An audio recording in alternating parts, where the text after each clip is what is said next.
Good evening, my dear friends.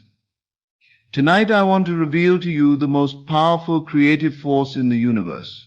A force so immediate, so responsive, so absolutely faithful, that every time you use it, without exception, it begins immediately to create the reality you have declared. This force is not hidden in some distant realm. It requires no special knowledge, no years of study, no elaborate rituals. It is available to you right now, has always been available, and will always be available. That force, my friends, is contained in two simple words. I am. These are not merely words you speak. They are the very name of God operating through you. When Moses stood before the burning bush and asked the Almighty for his name, the answer came back with thunderous clarity, I am that I am.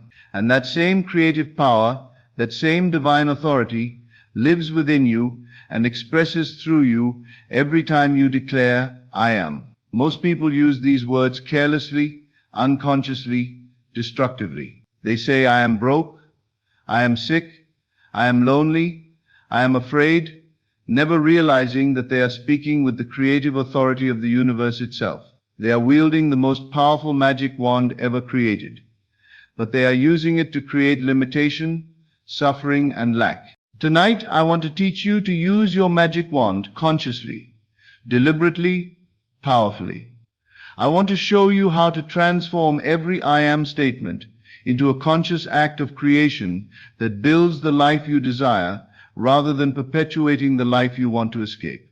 The revelation that changed my understanding forever came through a gentleman who approached me after one of my lectures. He was a man of obvious intelligence and education, yet he was trapped in circumstances that seemed to contradict his capabilities. Neville, he said, I've studied your teachings for months. I understand the principles intellectually, but I can't seem to make them work. My life continues to be a series of disappointments and failures. As we spoke, I began to notice something remarkable. In the space of 10 minutes, this man used the words I am followed by limitation more than 20 times. I am always unlucky. I am not good at relationships. I am terrible with money. I am just not the type of person who succeeds. Each statement was spoken with complete conviction, as though he was stating irrefutable facts about his nature. I stopped him mid-sentence and said, my friend, you have just shown me exactly why your life is filled with limitation. You are using the creative power of I am to constantly affirm your limitations. You are speaking your struggles into existence with the very power that could speak your freedom into existence. He looked at me with confusion. But these things are true about me. I'm just being honest about my situation. No, I replied. You are being creative about your situation. Every time you say I am followed by any condition, you are not describing reality. You are creating reality. You are not stating facts. You are establishing facts. The universe has no choice but to confirm whatever you declare yourself to be. That evening, I taught this man the true power of his words. I showed him how to transform every limiting I am statement into a creative declaration of his desired reality. Instead of saying I am unlucky, he learned to declare I am blessed. Instead of I am not good at relationships, he began to affirm I am deeply loved and loving.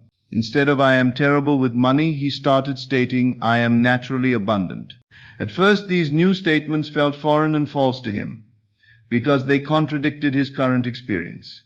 But I explained that feeling false was actually a good sign.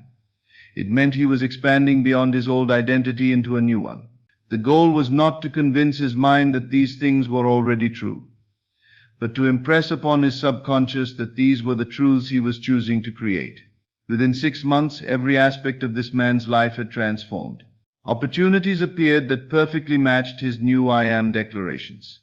People responded to him differently because he was responding to himself differently. His entire reality reorganized itself around the new identity he had been consistently claiming through his I am statements. But the most remarkable change was in the man himself.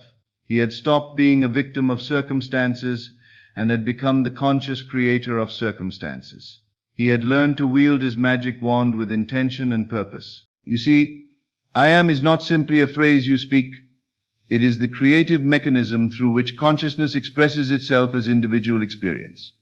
Every time you say I am and complete that statement, you are defining yourself to yourself and to the universe. You are declaring your identity, and identity is destiny. The power of I am works whether you use it consciously or unconsciously, positively or negatively. It is always creating. The question is, what are you creating? Are you using your magic wand to create the life you desire? Or are you unconsciously creating more of what you want to escape? Let me tell you about a woman who discovered this power in the most practical way possible. She came to me struggling with chronic illness that had persisted for years, despite every medical treatment available. Neville, she said, I've tried everything the doctors suggested, but nothing works. I'm beginning to think I'll never be healthy again. As she spoke, I noticed her constant use of illness-affirming I am statements. I am sick. I am weak. I am always tired. I am not getting better. Each statement was strengthening her identity as a sick person, and therefore reinforcing her experience of sickness. I said to her, you have been using the creative power of I am to constantly reaffirm your illness, but that same power can be used to affirm your health. What if, instead of saying I am sick, you began to say I am perfectly healthy? What if, instead of I am weak, you declared I am strong and vital? But I don't feel healthy and strong, she protested. Wouldn't I be lying? You would be choosing, I replied. Right now, you are choosing to identify with sickness by constantly declaring yourself to be sick. But you could just as easily choose to identify with health by declaring yourself to be healthy. Neither statement describes reality. Both statements create reality. I taught this woman to become conscious of every I am statement she made throughout the day. Whenever she caught herself affirming limitation or illness, she would immediately correct herself with an affirmation of health and vitality. Instead of I am tired, she would say I am energetic. Instead of I am in pain, she would declare I am comfortable and at ease. The transformation was gradual but profound. As she consistently used her I am statements to claim health rather than illness, her body began to respond. Her energy increased, her symptoms diminished, and within a year she had recovered completely from the condition that doctors had said was incurable. She had learned to use her magic wand to create health instead of perpetuating illness. The same creative power that had been making her sick was now making her well. This brings us to one of the most important truths about I am. It always creates in the present moment. When you say I am healthy, you are not making a statement about your future health. You are claiming health as your present identity. When you declare I am abundant, you are not hoping for future abundance. You are embodying abundance now. The magic wand of I am does not create gradually over time. It creates immediately and continuously. Every I am statement is creating right now, in this moment, whether you realize it or not. Let me share with you the story of a young man who grasped this principle so completely that his transformation seemed miraculous to everyone who knew him. He was working at a job he hated for wages that barely supported him, feeling trapped in circumstances that seemed unchangeable. One day he came to understand the power of his I am statements. He realized that for years he had been saying, I am stuck, I am underpaid, I am unappreciated, and I am trapped. He was using his creative power to continuously recreate the very circumstances he wanted to escape. He made a decision that changed his life forever. He decided to use his I am statements to create the reality he desired instead of perpetuating the reality he wanted to leave behind. Every morning he would declare, I am successful. I am valued. I am well compensated for my contributions. I am free to create the career I love. At first, these statements seemed to contradict his external circumstances, but he understood that he was not describing his current situation. He was creating his new situation.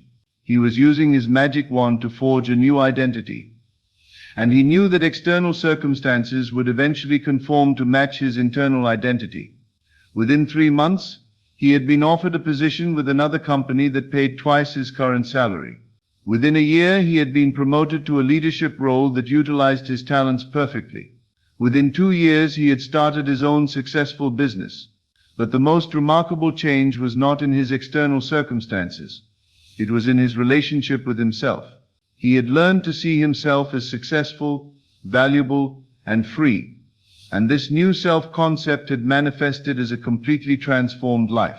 Now, let me address a crucial point that often confuses people: the difference between affirming I am something and actually being it. When you declare I am wealthy, while your bank account shows little money, are you lying to yourself? The answer is that you are choosing which level of truth to identify with. Your bank account reflects one level of reality, the level of current external circumstances. But your consciousness is a deeper level of reality that has the power to change any external circumstance. When you say I am wealthy, you are not describing your current bank balance. You are claiming the consciousness of wealth that will create a wealthy bank balance. You are identifying with the truth of your unlimited nature rather than the appearance of your temporary limitation. The I am statements work by shifting your identity from what you appear to be to what you choose to become. They transform you from the inside out, and external changes follow internal changes as naturally as fruit follows the planting of a seed. I remember a woman who wanted to heal a troubled relationship with her adult daughter. For years, their interactions had been filled with conflict and misunderstanding. The woman would say, I am a terrible mother. I am always saying the wrong thing. I am just not good at relationships. I taught her to transform these limiting declarations into creative ones. I am a loving mother. I am wise in my communications. I am naturally skilled at creating harmony in relationships. As she consistently used these new I am statements, something beautiful began to happen. She started responding to her daughter differently because she was seeing herself differently. Her words became more thoughtful, her tone more gentle, her approach more understanding. Within months, their relationship had healed completely. The daughter later said, I don't know what happened, but Mom became a completely different person. The mother I always wished I had. The woman had not changed her daughter. She had changed her I am identity. And that change had transformed every aspect of their relationship. This illustrates another crucial aspect of the I am power. It not only changes how you experience yourself, but it changes how others experience you. When you transform your identity through I am statements, you literally become a different person, and the world responds to this new person accordingly. People will say, you seem different, or something has changed about you, without being able to identify exactly what that change is. What they are sensing is a shift in your fundamental identity, a change in who you know yourself to be. The key to using I am as your magic wand is consistency and consciousness. You must become aware of how you currently use these powerful words, and you must take control of what follows them. Every I am statement is a creative act. Make sure you are creating consciously. Begin by paying attention to your automatic I am statements throughout the day. Notice when you say things like I am tired, I am stressed, I am confused, I am overwhelmed. Each of these statements is using your creative power to reinforce the very conditions you want to change. Instead, begin to consciously choose what follows I am. Even if your circumstances seem to suggest otherwise, declare the truth you want to create. I am energetic. I am peaceful. I am clear. I am capable. Remember, you are not trying to convince anyone else of these statements. You are impressing them upon your own subconscious mind. You are teaching yourself a new identity, and identity always manifests as experience. The magic wand of I am requires no belief from others, no external validation, no permission from circumstances. It works purely through the creative power of consciousness declaring its chosen reality. Some people worry about using I am statements that seem to contradict their current experience. They fear they are being dishonest or unrealistic. But you must understand that there are many levels of truth, and you have the power to choose which level to inhabit. Your current circumstances represent the truth of what you have been. Your I am statements represent the truth of what you are becoming. Both are real, but one is creative while the other is historical. When you declare I am healthy, you are not denying that your body currently shows symptoms of illness. You are choosing to identify with the health that exists in consciousness rather than the illness that appears in form. You are claiming your right to be well rather than accepting a sentence of sickness. Let me share one final story that demonstrates the ultimate power of conscious I am declaration. A man came to me who had struggled with addiction for many years. He had tried numerous treatments and recovery programs, but nothing had created lasting change. As we spoke, I noticed his constant identification with his addiction. I am an addict. I am powerless. I am broken. I am diseased. Every statement was reinforcing his identity as someone controlled by substances rather than someone in control of his choices. I taught him to completely reverse his I am declarations. I am free. I am powerful. I am whole. I am in complete control of my choices. At first, these statements felt impossible to him because they contradicted years of conditioning and current experience. But I explained that his recovery would not come from fighting his addiction. It would come from claiming a new identity that was incompatible with addictive behavior. He needed to stop being an addict trying to get sober and start being a free person who naturally made healthy choices. As he consistently used his I am statements to claim freedom rather than bondage, his entire relationship with substances began to change. He no longer saw himself as someone struggling against addiction. He saw himself as someone who was naturally free and healthy. The transformation was complete and lasting. He had not overcome addiction through willpower or external support. He had transcended addiction through identity transformation. He had used his magic wand to create a new self that had no relationship with addictive substances. So tonight, I want you to recognize the incredible power you wield every time you say, I am. These words are not casual conversation. They are the creative authority of the universe expressing through you. They are your magic wand, and you can use this wand to create any reality you choose. Begin today to use your I am statements consciously and constructively. Claim the identity you desire rather than confirming the identity you want to escape. Declare yourself to be what you wish to become rather than what you appear to be. Remember, every I am statement is a prayer, a command, a creative decree issued by the divine consciousness that you are. The universe must respond to these declarations because they are spoken with the authority of God Himself. Use your magic wand wisely. Use it deliberately. Use it to create the magnificent life that is your birthright and destiny. As always, thank you for joining me on this journey into the depths of consciousness. Remember, you are not here by accident.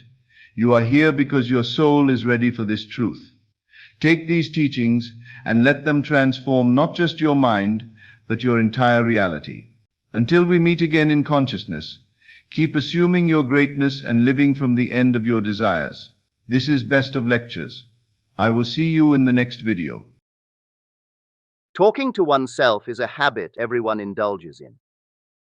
We could no more stop talking to ourselves than we could stop eating and drinking. All that we can do is control the nature and the direction of our inner conversation. Most of us are totally unaware of the fact that our inner conversations are the causes of the circumstances of our life. We are told that as a man thinketh in his heart, so is he. But do we know that man's thinking follows the tracks laid down in his own inner conversations? To turn the tracks to which he is tied in the direction in which he wants to go, he must put off his former conversation, which is called in the Bible the old man, and be renewed in the spirit of his mind. Speech is the image of mind. Therefore, to change his mind, he must first change his speech. By speech is meant those mental conversations we carry on with ourselves. The world is a magic circle of infinite possible mental transformations, for there are an infinite number of possible mental conversations. When man discovers the creative power of inner talking, he will realize his function and his mission in life. Then he can act to a purpose. Without such knowledge, he acts unconsciously. Everything is a manifestation of the mental conversations which go on in us without our being aware of them. But as civilized beings, we must become aware of them and act with a purpose. A man's mental conversations attracts his life. As long as there is no change in his inner talking, the personal history of the man remains the same. To attempt to change the world before we change our inner talking is to struggle against the very nature of things. Man can go round and round in the same circle of disappointments and misfortunes, not seeing them as caused by his own negative inner talking, but as caused by others. This may seem far-fetched, but it is a matter which lends itself to research and experiment. The formula the chemist illustrates is not more certainly provable than the formula of this science by which words are clothed in objective reality. One day, a girl told me of her difficulties in working with her employer. She was convinced that he unjustly criticized and rejected her very best efforts. Upon hearing her story, I explained that if she thought him unfair, it was a sure sign that she herself was in need of a new conversation piece. There was no doubt that she was mentally arguing with her employer, for others only echoed that which we whispered to them in secret. She confessed that she argued with him mentally all day long. When she realized what she had been doing, she agreed to change her inner conversations with her employer. She imagined that he had congratulated her on her fine work, and that she, in turn, had thanked him for his praise and kindness. To her great delight, she soon discovered that her own attitude was the cause of all that befell her. The behavior of her employer reversed itself. It echoed, as it had always done, her mental conversations with him. I rarely see a person alone without wondering to what conversation piece is he tied. On what mysterious track is he walking? We must begin to take life consciously, for the solution of all problems lies just in this. The second man, the Lord from heaven in all of us, is trying to become self-conscious in the body, that he may be about his Father's business. What are his labors? To imitate his Father, to become master of the word, master of his inner talking, that he may mold this world of ours into a likeness with the kingdom of love. The prophet said, "Be ye imitators of God as dear children." How would I imitate God?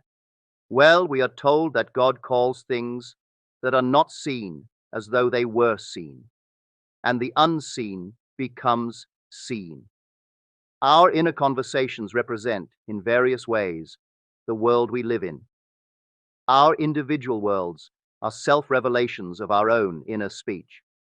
We are told that every idle word that men shall speak, they shall give account thereof, for by their words they shall be justified, and by their words they shall be condemned. We abandon ourselves to negative inner talking, yet expect to retain command of life. Our present mental conversations do not recede into the past as man believes. They advance into the future to confront us as wasted or invested words. My word, said the prophet, shall not return unto me void, but it shall accomplish that which I please, and it shall prosper in all the things whereto I sent it. How would I send my word to help a friend? I would imagine that I am hearing his voice, that he is physically present, that my hand is on him. I would then congratulate him on his good fortune, tell him that I have never seen him look better. I would listen as though I heard him. I would imagine that he is telling me he has never felt better, he has never been happier, and I would know that in this loving, knowing communion with another, a communion populous with loving thoughts and feelings, that my word was sent, and it shall not return unto me void, but it shall prosper in the things whereto I sent it. Now is the accepted time. Now is the day of salvation. It is only what is done now that counts, even though its effects may not be visible until tomorrow. We call not aloud, but by an inner effort of intense attention. To listen attentively as though you heard is to create. The events and relationships of life are your word made visible. Most of us rob others of their willingness and their ability to be kind and generous by our fixed attitudes towards them. Our attitudes unfold within us in the form of mental conversations. Inner talking from premises of fulfilled desire is the way to consciously create circumstances. Our inner conversations are perpetually outpictured, all round us in happens. Therefore, what we desire to see and hear without, we must see and hear within. For the whole manifested world goes to show us what use we have made of the word. If you practice this art of controlled inner speaking, you too will know what a thrill it is to be able to say, "And now I have told you before it come to pass, that when it is come to pass, ye might believe." You will be able to consciously use your imagination to transform and channel the immense creative energies of your inner speech from the mental, emotional level to the physical level, and I do not know what limits, if any, there are to such a process. What is your aim? Does your inner talking match it? It must, if you would realize your aim, for as the prophet asked, can two walk together except they be agreed? And of course, the answer is no, they cannot. The two who must agree are your inner conversation and the state desired. That is, what you desire to see and hear without, you must see and hear within. Every stage of man's progress is made by the conscious exercise of his imagination, matching his inner speech to his fulfilled desire. As we control our inner talking, matching it to our fulfilled desires, we can lay aside all other processes. Then we simply act by clear imagination and intention. We imagine the wish fulfilled and carry on mental conversations from that premise. The right inner speech is the speech that would be yours, were you to realize your ideal. In other words, it is the speech of fulfilled desire. Now you will understand how wise the ancient was when he told us in the Hermetica, there are two gifts which God has bestowed upon man alone, and on no other mortal creature. These two are mind and speech, and the gift of mind and speech is equivalent to that of immortality. If a man uses these two gifts rightly, he will differ in nothing from the immortals, and when he quits his body, mind and speech will be his guides, and by them he will be brought into the troop of the gods and the souls that have attained to bliss. With the gift of mind and speech, you create the conditions and circumstances of life. In the beginning was the Word, and the Word was with God, and the Word was God. The Word, said Hermes, is Son, and mind is Father of the Word. They are not separate one from the other, for life is the union of word and mind. You and your inner talking or word are one. If your mind is one with your inner conversation, then to be transformed in mind is to be transformed in conversation. It was a flash of the deepest insight that taught Paul to write, "Put off the former conversation, the old man, which is corrupt, and be renewed in the spirit of your mind. Put on the new man. Put on the new man, and be renewed in the spirit of your mind," is to change your inner conversation, for speech and mind are one. A change of speech is a change of mind. The prophet Samuel said, "The Lord spake by me, and his word was in my tongue." If the Lord's word was in the prophet's tongue, then the Lord's mouth that uttered the word must be the prophet's mind, for inner conversations originate in the mind and produce little tiny speech movements in the tongue. The prophet is telling us that the mouth of God is the mind of man, that our inner conversations are the word of God, creating life about us as we create it within ourselves. In the Bible, you are told that the word is very near to you, in your mouth and in your heart, that you may do it. See, I have set before you this day life and good, death and evil, blessings and cursings. Choose life. The conditions and circumstances of life are not created by some power external to yourself. They are the conditions which result from the exercise of your freedom of choice, your freedom to choose the ideas to which you will respond. Now is the accepted time. This is the day of salvation. Whatsoever things are of good report, think on these things. For your future will be formed by the word of God, which is your present inner talking. You create your future by your inner conversation. The worlds were framed by the word of God, that is your inner talking. See on the fields, the sesamum was sesamum, the corn was corn. the silence and the darkness knew. So is a man's fate born, for ends run true to origins. If you would reap success, you must plant success. The idea in your mind which starts the whole process going is the idea which you accept as true. This is a very important point to grasp, for truth depends upon the intensity of imagination, not upon facts. When the girl imagined that her employer was unfair, his behavior confirmed her imagination. When she changed her assumption of him, his behavior reflected the change, proving that an assumption, though false if persisted in, will harden into fact.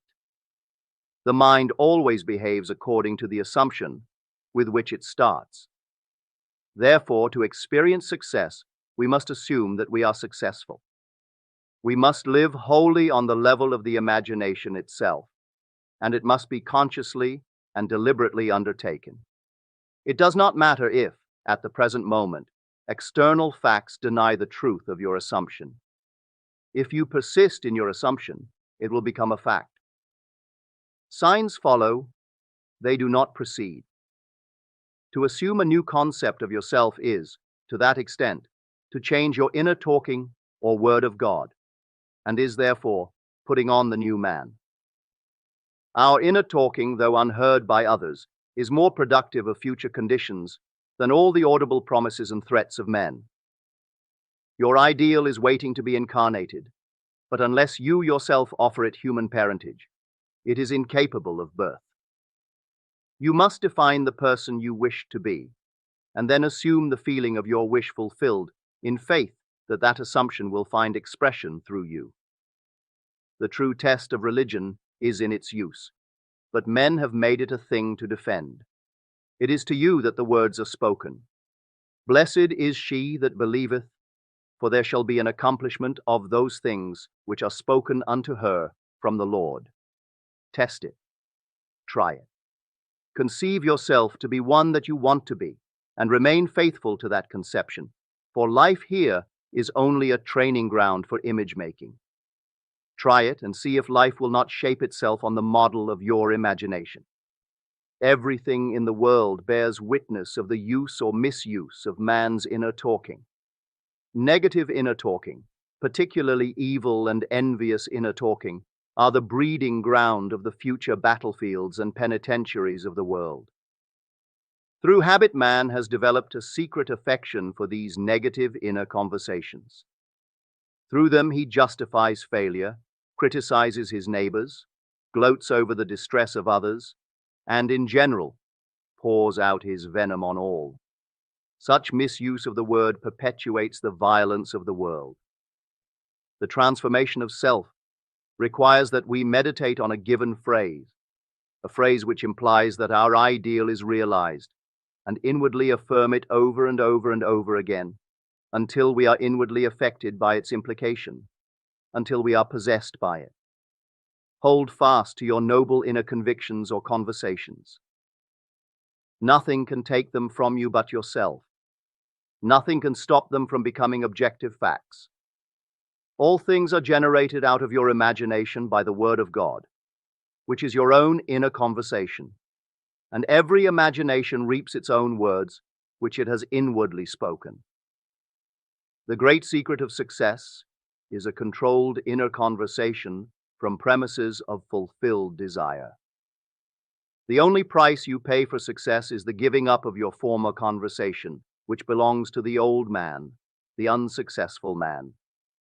The time is ripe for many of us to take conscious charge in creating heaven on earth. To consciously and voluntarily use our imagination to inwardly fear and say only that which is in harmony with our ideal is actively bringing heaven to earth. Every time we exercise our imagination lovingly on behalf of another, we are literally mediating God to that one. Always use your imagination masterfully as a participant, not an onlooker. In using your imagination to transform energy from the mental, emotional level to the physical level, extend your senses. Look and imagine that you are seeing what you want to see, that you are hearing what you want to hear, and touching what you want to touch. Become intensely aware of doing so. Give your imaginary state all the tones and feeling of reality. Keep on doing so until you arouse within yourself the mood of accomplishment and the feeling of relief. This is the active, voluntary use of the imagination, as distinguished from the passive, involuntary acceptance of appearances. It is by this active, voluntary use of the imagination that the second man, the Lord from heaven, is awakened in man. Men call imagination a plaything, the dream faculty, but actually it is the very gateway of reality. Imagination is the way to the state desired. It is the truth of the state desired and the life of that state desired. Could you realize this fully? Then would you know that what you do in your imagination is the only important thing? Within the circle of our imagination, the whole drama of life is being enacted over and over again. Through the bold and active use of the imagination, we can stretch out our hand and touch a frame 10,000 miles away and bring health and wealth to the parched lips of his being. It is the way to everything in the world. How else could we function beyond our fleshly limitation? But imagination demands of us a fuller living of our dreams in the present. Through the portals of the present, the whole of time must pass. Imagine elsewhere as here and then as now. Try it and see. You can always tell if you've succeeded in making the future dream a present fact by observing your inner talking. If you are inwardly saying what you would audibly say, were you physically present and physically moving about in that place, then you have succeeded. And you could prophesy it from these inner conversations and from the moods which they awaken within you, what your future will be. For one power alone makes a prophet, imagination, the divine vision. All that we meet is our word made visible. And what we do not now comprehend is related by affinity to the unrecognized forces of our own inner conversation and the moods which they arouse within us. If we do not like what is happening to us, it is a sure sign that we are in need of a change of mental diet. For man, we are told, lives not by bread alone, but by every word that proceeds from the mouth of God. And having discovered the mouth of God to be the mind of man, a mind which lives on words or inner talking, we should feed into our minds only loving, noble thoughts. For with words or inner talking we build our world. Let love's lordly hand raise your hunger and thirst to all that is noble and of good report. Let your mind starve. Ere you raise your hand to a cup, love did not fill, or a bowl, love did not bless, that you may never again have to say, "What have I said? What have I done?" O all-powerful human words.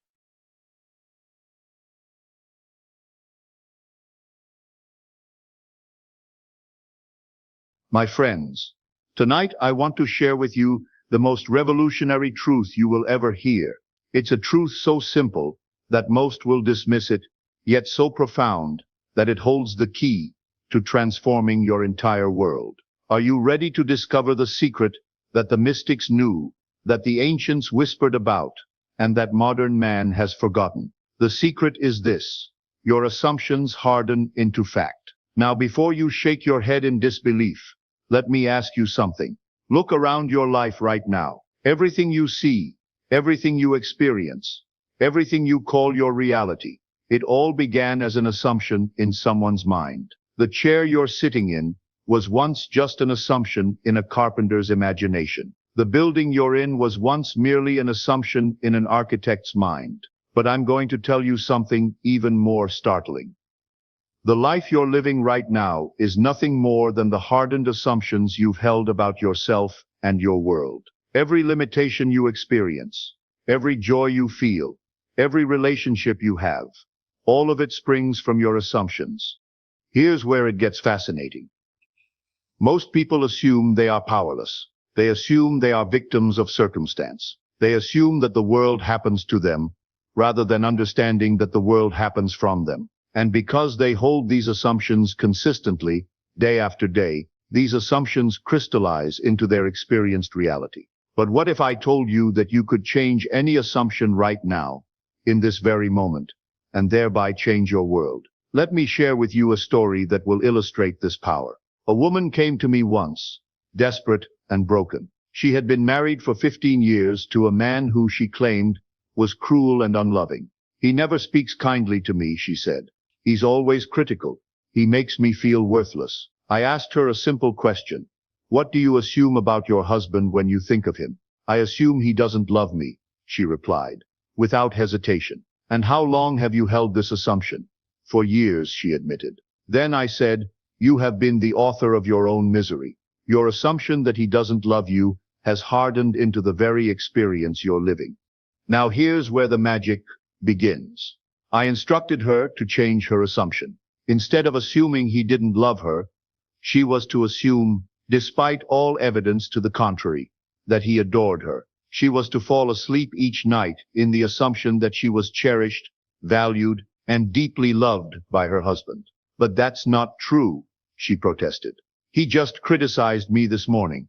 My dear, I replied, truth is not what appears to your senses. Truth is what you assume to be true. And what you assume to be true will, in time, become your experienced reality. She began this practice reluctantly. Each night, she would assume the feeling of being loved. She would imagine her husband speaking tenderly to her. She would feel, in her imagination, the warmth of his affection. Within 3 weeks, her husband began to soften.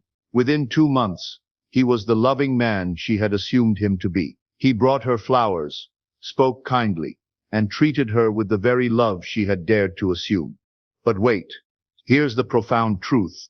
Behind this transformation, did her husband change, or did her assumption change her world? The answer is both, and neither. You see, we are all interconnected in ways that the rational mind cannot grasp. When you change your assumption about someone, you literally change the version of them that exists in your world. This is not positive thinking, my friends. This is not wishful hoping. This is the most practical mysticism you will ever encounter. Your assumptions are the building blocks of your reality. Let me give you another example that will stagger you. A young man once told me he couldn't find work. He had been unemployed for months. There are no good jobs, he insisted. The economy is terrible. No one is hiring people like me. Do you see his assumptions? He assumed scarcity. He assumed rejection. He assumed limitation. And these assumptions were faithfully reproducing themselves in his experience. I gave him this instruction. Tonight and every night, you will assume you have the perfect job. You will feel yourself in that office, doing work you love, receiving a salary that delights you. You will assume this so completely that it feels more real than your current circumstances. But I don't even know what job I want, he said.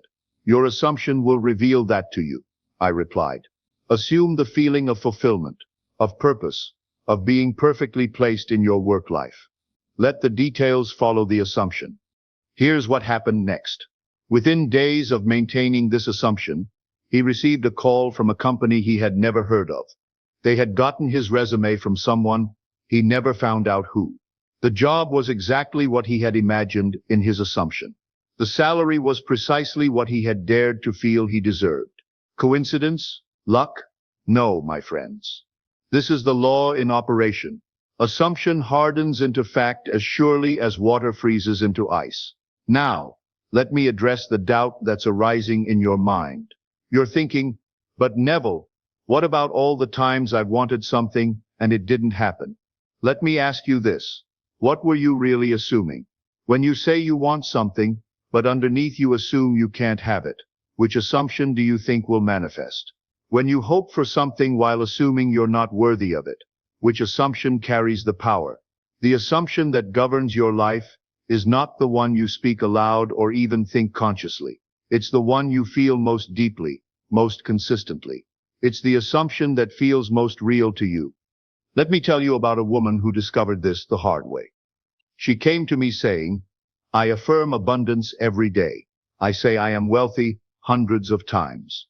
But nothing changes. I'm still struggling financially. I asked her, "What do you feel when you say these words?" "Well," she admitted, "I feel like I'm lying. Deep down, I feel poor. I worry about money constantly. I assume I'll never have enough." Do you see? Her words were saying one thing, but her assumption, her deep, felt conviction, was saying another. And it was her assumption, not her words, that was creating her reality. I taught her to go beyond words, to actual assumption.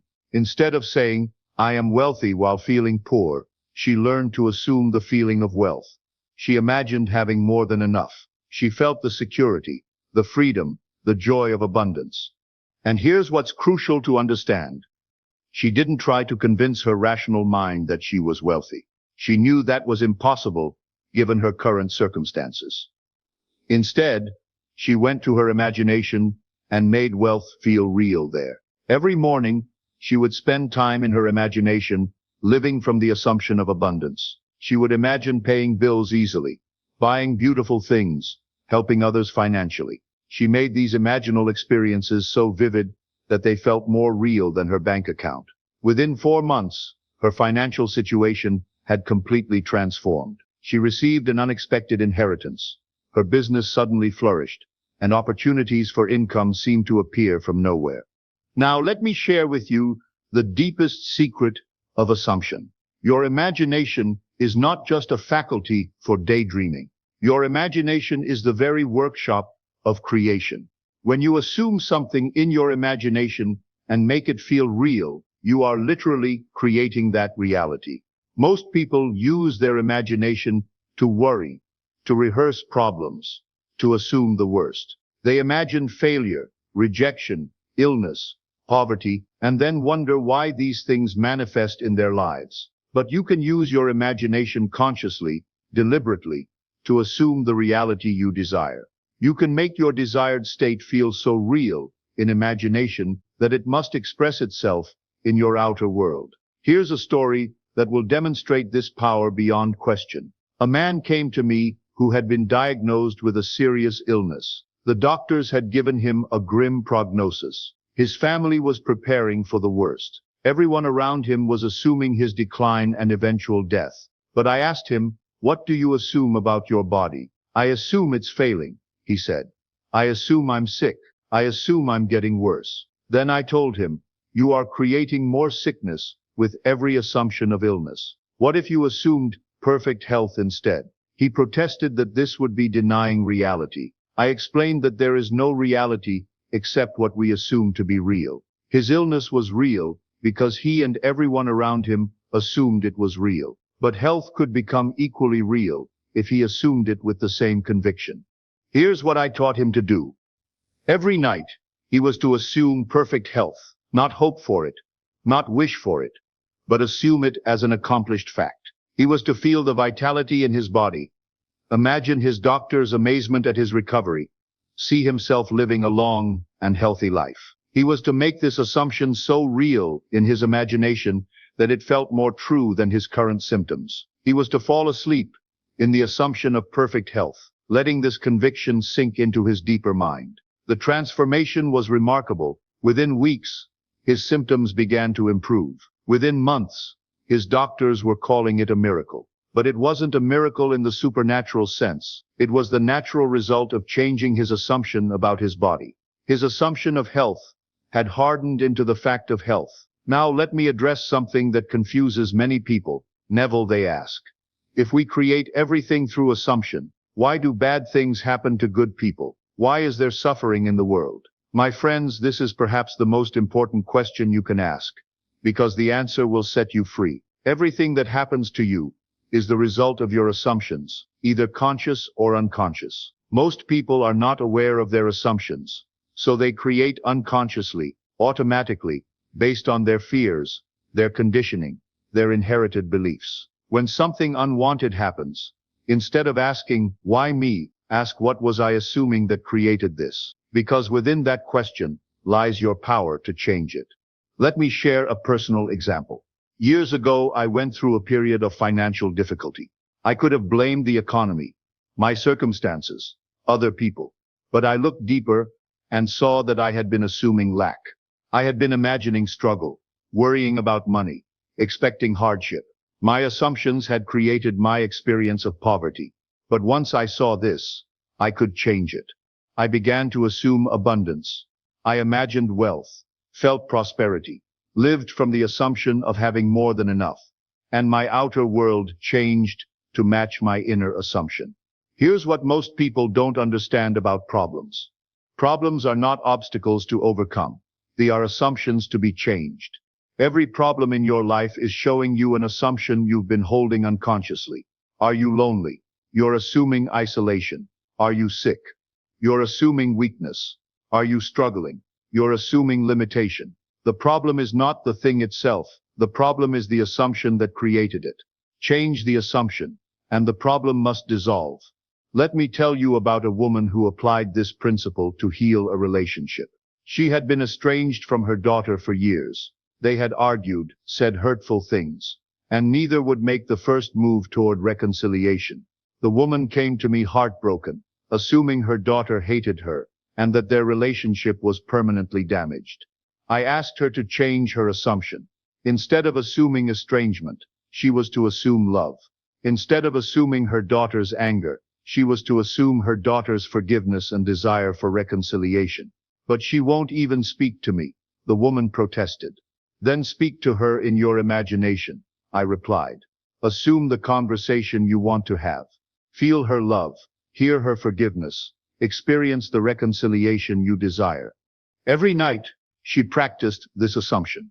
She would imagine her daughter calling her. She would feel the warmth in her daughter's voice, the love in her words. She would imagine them meeting, embracing, crying tears of joy as they healed their relationship. She made this imaginal experience so real, so vivid, that it felt more true than their current estrangement. 3 weeks later, her daughter called. The conversation was exactly as she had imagined it. They met, they reconciled, and their relationship became stronger than it had ever been. Here's the principle at work. When you change your assumption about someone, you change the version of them that exists in your world. You call forth their highest potential, their loving nature, their desire for harmony. This is not manipulation, this is love in action. You are seeing them as God sees them, as they truly are beneath all the masks and defenses. Now let me teach you about the power of assuming for others. You can assume healing for someone who is sick, success for someone who is struggling, happiness for someone who is sad. Your assumption about them becomes their reality in your world, and often influences their reality everywhere.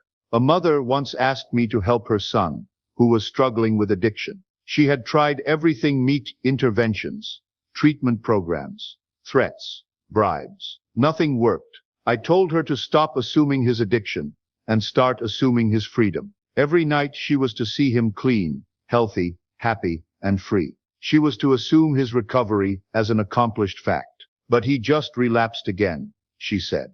Then assume that was his last relapse, I replied.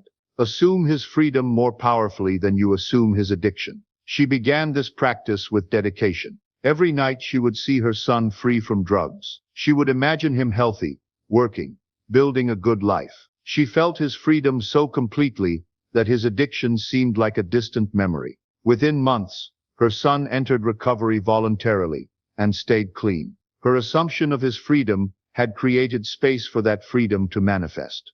This brings us to a crucial understanding. Your assumptions affect not only your own life, but the lives of everyone around you. You are constantly assuming things about your family, your friends, your co-workers, and these assumptions influence how they show up in your world. Most people assume the worst about others. They assume people are selfish, dishonest, unkind, and they experience a world full of selfish, dishonest, unkind people. But what if you assume the best? What if you assume that people are loving, generous, and kind? What if you assume that everyone you meet wishes you well? Try this experiment for 1 week. Assume that everyone you encounter is on your side.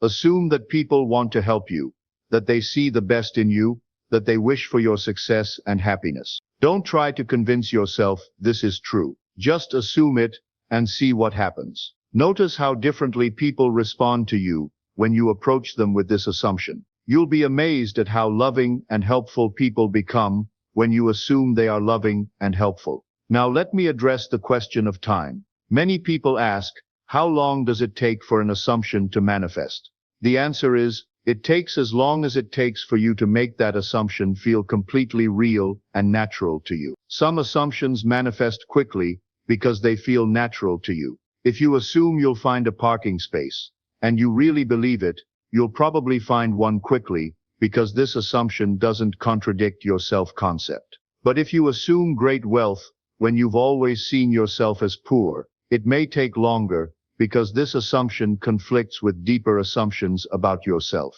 The key is persistence and consistency. You must return to your assumption again and again, making it feel more real each time. You must persist through doubt, through contradictory evidence, through the mockery of those who don't understand. Remember, your current reality took years of assumption to create. Your new reality may also take time to fully manifest. But every day you persist in your new assumption, you're building the foundation of your new world. Let me share with you the story of a man who demonstrated remarkable persistence. He assumed he would become a successful writer, even though he had been rejected by every publisher he approached. His friends told him to be realistic. His family suggested he get a real job. The evidence all pointed to his failure as a writer, but he persisted in his assumption. Every night, he imagined holding his published book. He felt the joy of seeing his name on the cover. He assumed the success that seemed impossible. For 3 years, he maintained this assumption despite continued rejections. Then, suddenly, everything changed. A small publisher accepted his work. His book became a bestseller. He became the successful writer he had assumed himself to be. The key was his unwavering assumption. He never let the rejections change his assumption about himself. He never let the evidence convince him to assume failure. He held to his assumption of success until it hardened into fact. This brings us to one of the most important aspects of assumption. Your assumption must be about yourself, not about changing external circumstances. You cannot assume that someone else will change unless you first assume something different about yourself in relation to them. The woman who healed her marriage didn't assume her husband would change. She assumed she was loved. The man who found employment didn't assume the job market would improve. He assumed he was employed. Always make your assumption about your own state of being, and let the external world arrange itself to match that state. Here's a powerful technique I want to share with you. Instead of assuming specific external changes, assume the feeling you would have if your desire were fulfilled. If you want wealth, assume the feeling of being wealthy. If you want love, assume the feeling of being loved. If you want success, assume the feeling of being successful. Feelings are the language of assumption. When you can generate the feeling of your wish fulfilled, you have made the assumption that creates that reality.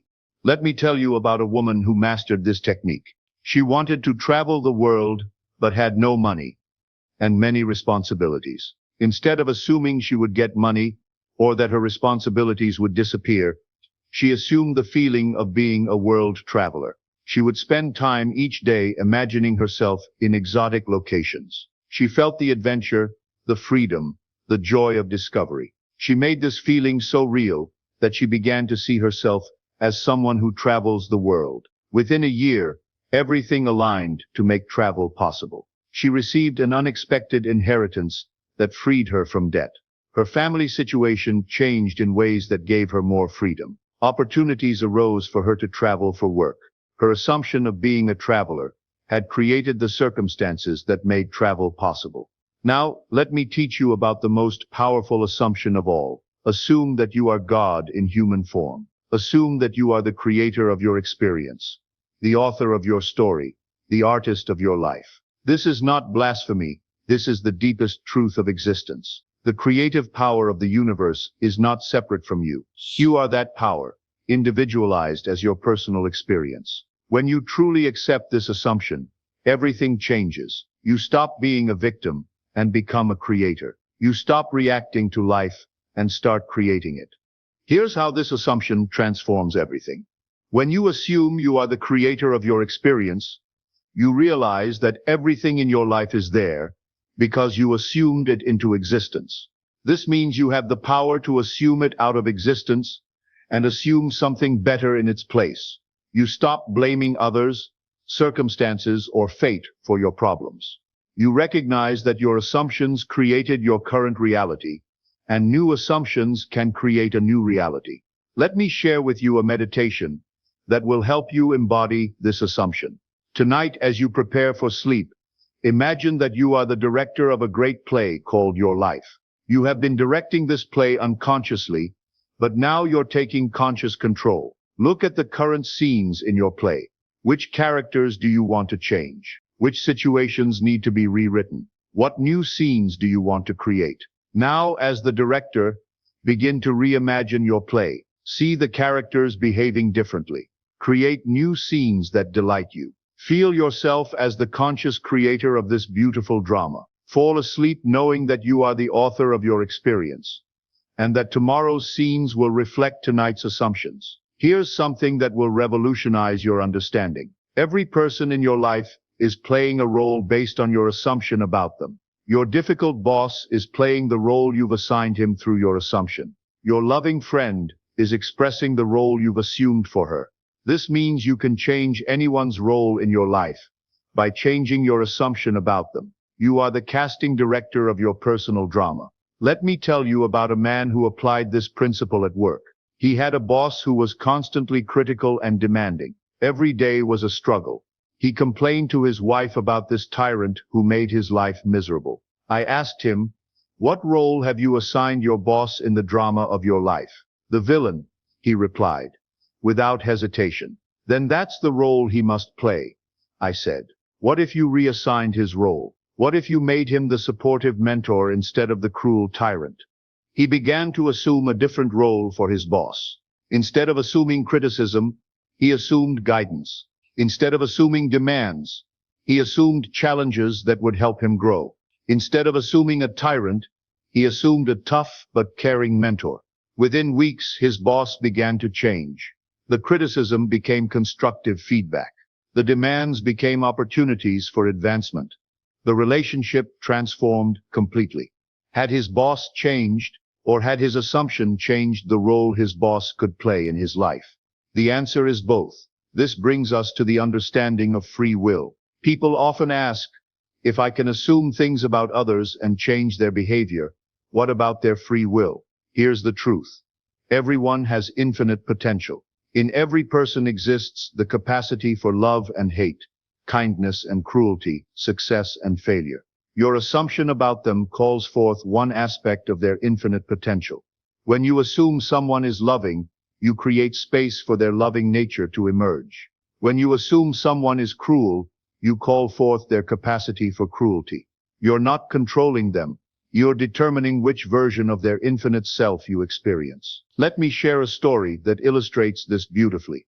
A teacher had a classroom full of students labeled as difficult and slow learners. The previous teachers had struggled with these children, finding them disruptive and unable to learn. But this teacher made a different assumption. She assumed these children were brilliant, eager to learn, and capable of great things. She held this assumption despite their initial behavior. Something miraculous happened.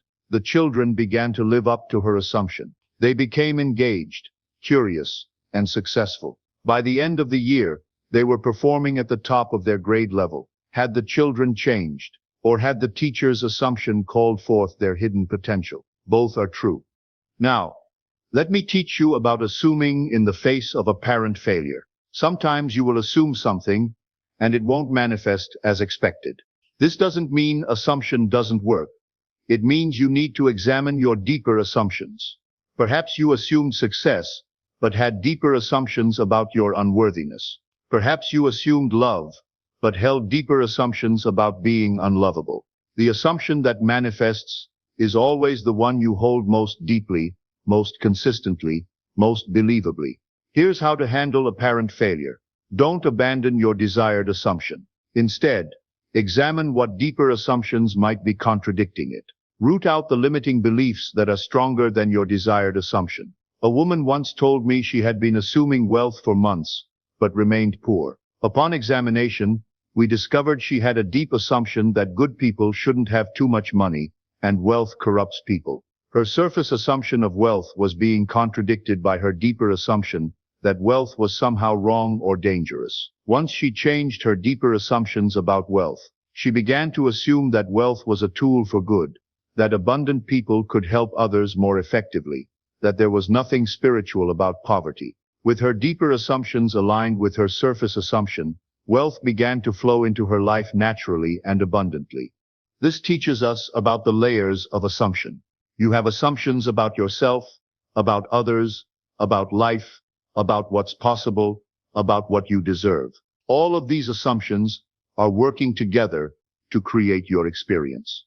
To create lasting change, you must align all your assumptions around your desired reality. You must become convinced, at every level of your being, that what you desire is natural, possible, and already yours. Let me share with you a technique for changing deep assumptions. Before you sleep each night, examine the assumptions you've held that day. Notice when you assumed limitation, lack, or struggle. Don't judge these assumptions.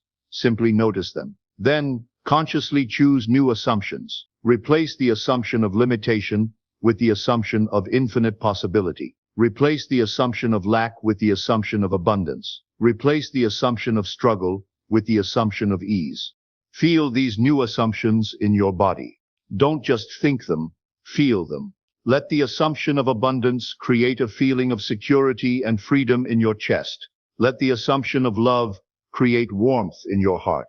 Let the assumption of success create confidence in your posture. Your body responds to your assumptions. When you change your assumptions, your body changes too. And this physical change supports the manifestation of your new reality. Now let me address the question of desire. Many people ask, how do I know what to assume? How do I know what I really want? The answer is simple. Your desires are not random. They are the voice of your highest self, calling you toward your greatest expression. Every genuine desire is a preview of what you're meant to experience. Don't judge your desires as selfish or impossible. They are given to you as guidance toward your fullest life. Here's how to work with your desires. Instead of assuming you'll get what you want, assume you already have it. Instead of assuming it will happen someday, assume it has already happened. If you desire a loving relationship, assume you are already in that relationship. If you desire creative success, assume you are already successful. If you desire perfect health, assume you are already healthy. Live from the end, from the assumption that your desire is already fulfilled. Let me tell you about a woman who applied this principle to find love. She had been single for years and desperately wanted to find her soulmate. She had tried dating apps, blind dates, everything she could think of, but nothing worked. I taught her to stop looking for love and start assuming she had already found it. Every night, she would imagine coming home to her beloved. She would feel his presence, hear his voice, experience his love. She made this assumption so real that she began to feel loved even though she was single. She stopped the desperate searching and began living from the assumption that love had already found her. Within months, she met the man she would marry. But here's the beautiful part. She met him because she had stopped looking. Her assumption that love had already found her changed her energy, her behavior, her whole approach to life. She became magnetic to love because she assumed she was already loved. This teaches us about the paradox of assumption. When you truly assume you have something, you stop desperately seeking it. When you stop desperately seeking it, you become open to receiving it. Desperation repels what you want. Assumption attracts it. Now, let me share with you the ultimate secret of assumption. You are not just assuming things about your individual life. You are participating in the assumption of humanity itself. Your assumptions contribute to the collective consciousness that creates our shared reality. When you assume love instead of fear, peace instead of conflict, abundance instead of scarcity, you are not just changing your personal world. You are helping to change the world for everyone. Every assumption of love adds to the love in the world. Every assumption of peace contributes to global peace. Every assumption of abundance helps create a world where everyone can prosper. Your assumptions matter more than you know. You are not separate from the world. You are a co-creator of it. Your individual assumptions are threads in the tapestry of collective human experience. This is why it's so important to assume responsibly, to assume the highest and best for yourself and others, to use your creative power for the good of all. Let me end with a challenge that will transform your life. For the next 90 days, I want you to assume that you are exactly who you want to be, living exactly the life you want to live. Don't wait for evidence. Don't require proof. Simply assume it and persist in that assumption. Choose one major assumption about yourself. Perhaps that you are successful, loved, healthy, prosperous, creative, or fulfilled. Make this assumption your constant companion. Every morning, remind yourself of this assumption. Feel it in your body, see it in your mind, know it in your heart. Let this assumption color every interaction, every decision, every moment of your day, every night. Fall asleep in this assumption. Let it be the last thing on your mind as consciousness fades. Impress your deeper mind with this truth about yourself. Persist through doubt, through contradictory evidence, through the disbelief of others. Remember that your current reality is just the hardened assumption of your past. Your new assumption will create your future reality, but only if you persist. Some of you will see changes within days. Others may need weeks or months. The timing doesn't matter. What matters is your unwavering commitment to your assumption. And here's what I promise you. If you persist in your assumption, if you make it feel more real than your current circumstances, if you live from it completely, it must manifest. This is not hope or belief. This is law. Your assumption will harden into fact, as surely as the sun rises, as reliably as the seasons change, as inevitably as tomorrow follows today. You are the creator of your experience. Every assumption you hold is a command to the creative forces of existence. Assume wisely, assume lovingly, assume boldly. Your life is waiting to be transformed by the power of your assumption. The only question is, what will you dare to assume? Tonight, as you prepare for sleep, choose your assumption carefully, for in that assumption lies the seed of all your tomorrows. Assume it is so, and it shall be so. Good night, my friends. May your assumptions be blessed, and may they bless the world through you. The power is yours. It has always been yours. It will always be yours. Use it well.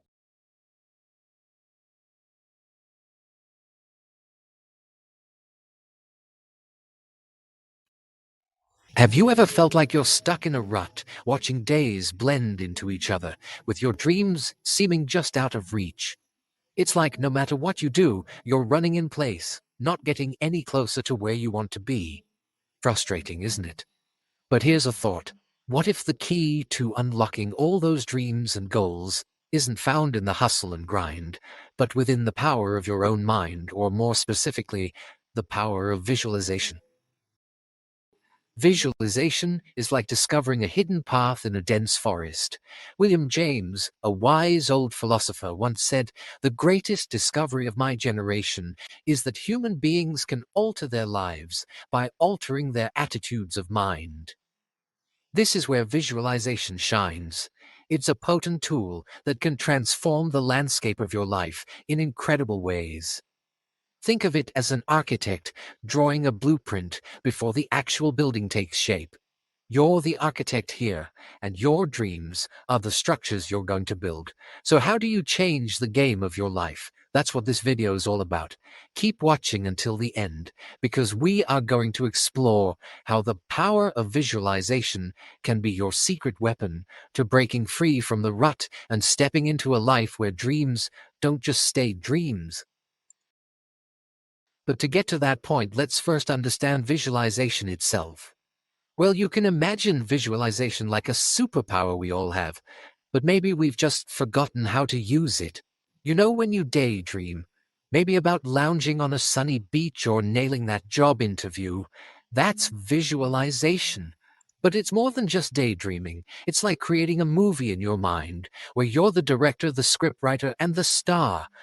Visualization is about seeing the life you want in your head down to the tiniest detail. It's like picturing yourself holding that diploma, feeling the joy, seeing the proud smiles of your family. Or maybe you're visualizing crossing the finish line of a marathon, feeling that rush of achievement. It's all about creating these clear, vivid pictures in your mind. But it's not just about seeing it, it's about feeling it, believing it. When you visualize, you're not just watching a scene, you're in it. You can feel the sand between your toes, hear the crowd cheering, smell the fresh paint in your new house. Your brain starts to think, hey, this feels real. And that's where the magic begins. And this, my friend, can change things for you, big time. For instance, picture yourself healthy and strong. Studies have shown that when people visualize themselves healthy, their bodies start to believe it. Your mind is a powerful ally in healing and staying fit. Or maybe you dreamed of financial freedom. Visualize it. See yourself as a successful person, handling money wisely, living comfortably. It's like setting the GPS for your financial journey. Also, whether you're looking for love or want to strengthen your current relationships, picture happy, loving, fulfilling relationships. Visualization can help. Got goals? Visualize them. Want to write a book, start a business, or learn a new skill? See yourself doing it, succeeding at it. Visualization can help in all these areas of your life. So we've just explored how getting crystal clear about what you want is the first big step. And how can you do it? This is where you need to understand the actual process of visualization. Think of it as crafting your personal masterpiece. It might seem a bit tricky at first, but stick with it and soon you'll be painting your future with ease. Now, to start, you have to first create your dream blueprint, or what we call idealization. For it, picture yourself as an architect. Before building anything, you need a blueprint, right? Idealization is just that. It's where you dream big and get specific about what you want. Instead of a broad, I want to be happy, you zoom in. Ask yourself, what exactly does happiness mean to me? Is it having a fulfilling career, a loving family, traveling the world? This step is super important because it sets the stage. It tells your brain, hey, this is what we're aiming for. It's like programming your internal GPS with the exact coordinates of your destination. Next, we come to clarity and consistency. This duo is the heart and soul of visualization. Clarity means being as detailed as possible. Imagine painting a picture in your mind. You want to see all the colors, feel the emotions, hear the sounds. The clearer the image, the more real it becomes in your mind. Consistency is like adding fuel to your visualization. You've got this vivid image. Now keep revisiting it. It's like watering a plant or working out at the gym. The more you do it, the stronger and more vivid the image becomes. Make it a daily habit, like brushing your teeth or checking your phone. Over time, this constant mental rehearsal starts to reshape your reality. Next, you will need to put this into practice. Ready for a little exercise? Imagine you're standing on a snow-covered mountainside. Close your eyes for a moment. See the endless expanse of white snow around you. Feel the crisp, cold air on your skin. Hear the soft crunch of snow under your feet. Smell the fresh pine in the air. Notice the sensation of warmth despite the cold. Wrapped up in your cozy winter gear. This exercise isn't just a fun getaway for your mind, it's training. You're teaching your brain to create and believe in a new reality. The more vividly you can imagine it, the more real it becomes to you, and the stronger the impact on your mindset and your life. Remember, the process of visualization is like learning a new language. It takes practice, but once you get the hang of it, you'll be amazed at the conversations you can have with your future self. Keep at it and soon, you'll be living out those dreams you've so vividly painted in your mind. When you visualize, you're not just daydreaming, you're actively sculpting your future. Think about it. If you spend your time imagining success, happiness, health, and love, your mind starts to move in that direction. You begin to think differently, see things differently. It's like you're planting seeds in a garden.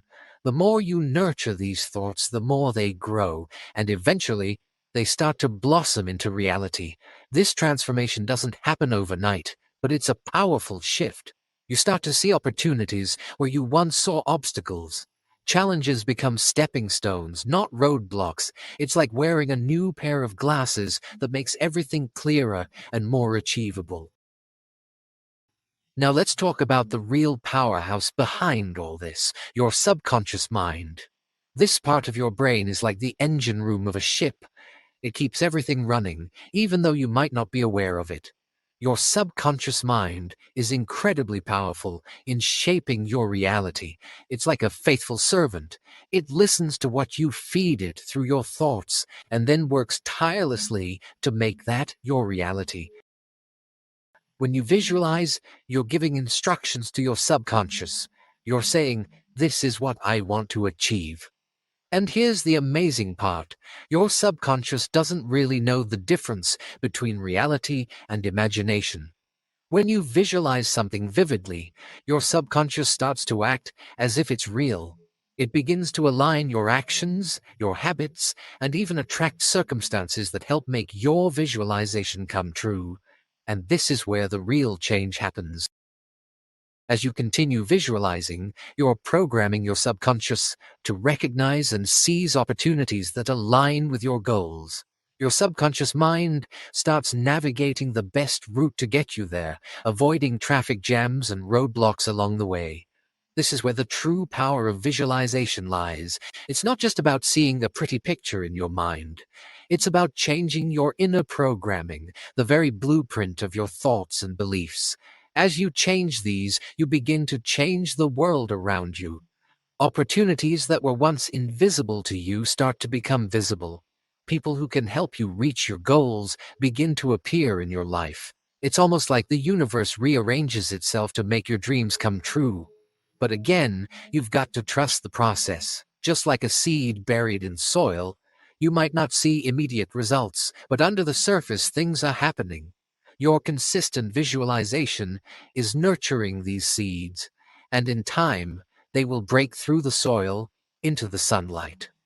Now that we've seen how visualization works its magic, let's talk about how you can apply it in real life. It's like having a Swiss Army knife in your mental toolkit, ready to help in various aspects of your life. First up, health. As we talked before, your mind can help heal your body. There's science behind it. For example, athletes use visualization to enhance their physical training. They picture themselves perfecting their routines, and this mental practice has been shown to improve their physical performance. But it's not just for athletes, anyone can do it.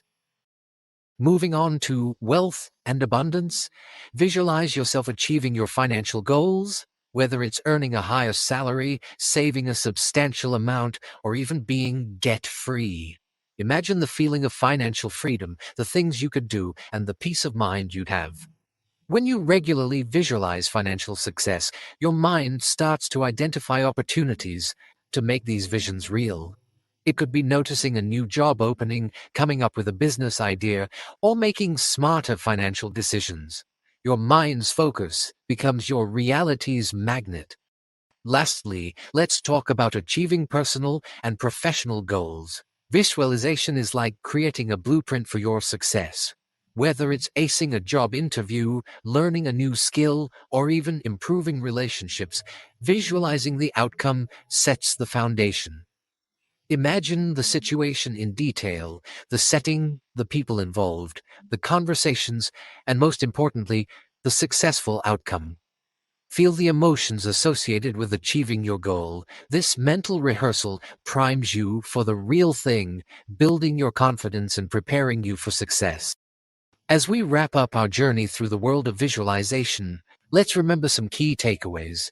Visualization isn't just for a select few. It's a power that each and every one of us possesses. It's like having a secret weapon that we all carry around in our minds. We all hold the power of visualization within you. It's as natural as breathing. You've been using it since you were a child, dreaming, hoping, imagining. The only difference now is that you're going to use it more consciously, more purposefully. It's like realizing you've had a powerful tool in your toolbox all along. It's your inherent ability to shape your future, to influence your reality, and to create a life that aligns with your deepest desires. So what are you waiting for?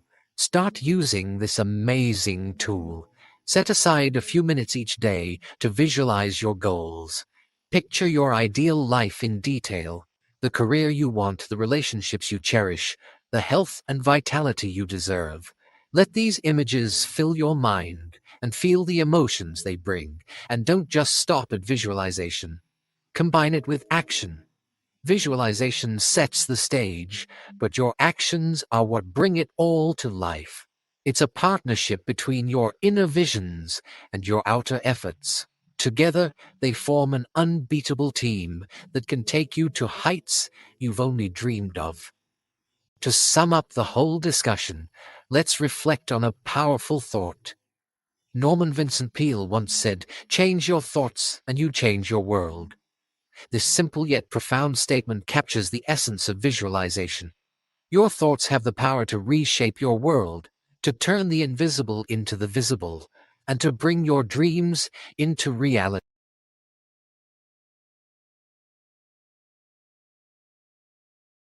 What if I told you that your future self, the one living in financial abundance right now, is desperately trying to send you a message? That wealthy version of you already exists. They're not hoping, not wishing, not grinding their way to success. They simply are successful. And today, I'm going to show you exactly how to step into their reality using a method so powerful, it literally rewrites your financial destiny at the quantum level. This isn't about vision boards or positive thinking. This is about something far more radical, something Neville Goddard called the most dangerous secret in the universe. Are you ready to meet your millionaire self? Let me start by blowing your mind with something Neville Goddard discovered over 70 years ago, something that quantum physics is just now catching up to. There is no future. There is no past. There is only now. And in this eternal now, every version of you already exists simultaneously. Think about it. Right now, in some parallel reality, there's a version of you checking their 7-figure investment portfolio. There's a you who never worries about money because abundance flows to them like gravity. There's a you who makes financial decisions from a place of overflow, not scarcity. There's a you who wakes up excited about the wealth opportunities each day brings. This isn't science fiction. This is the fundamental nature of consciousness and reality. Every possibility, every potential timeline of your life exists right now in what Neville called the infinite field of imagination.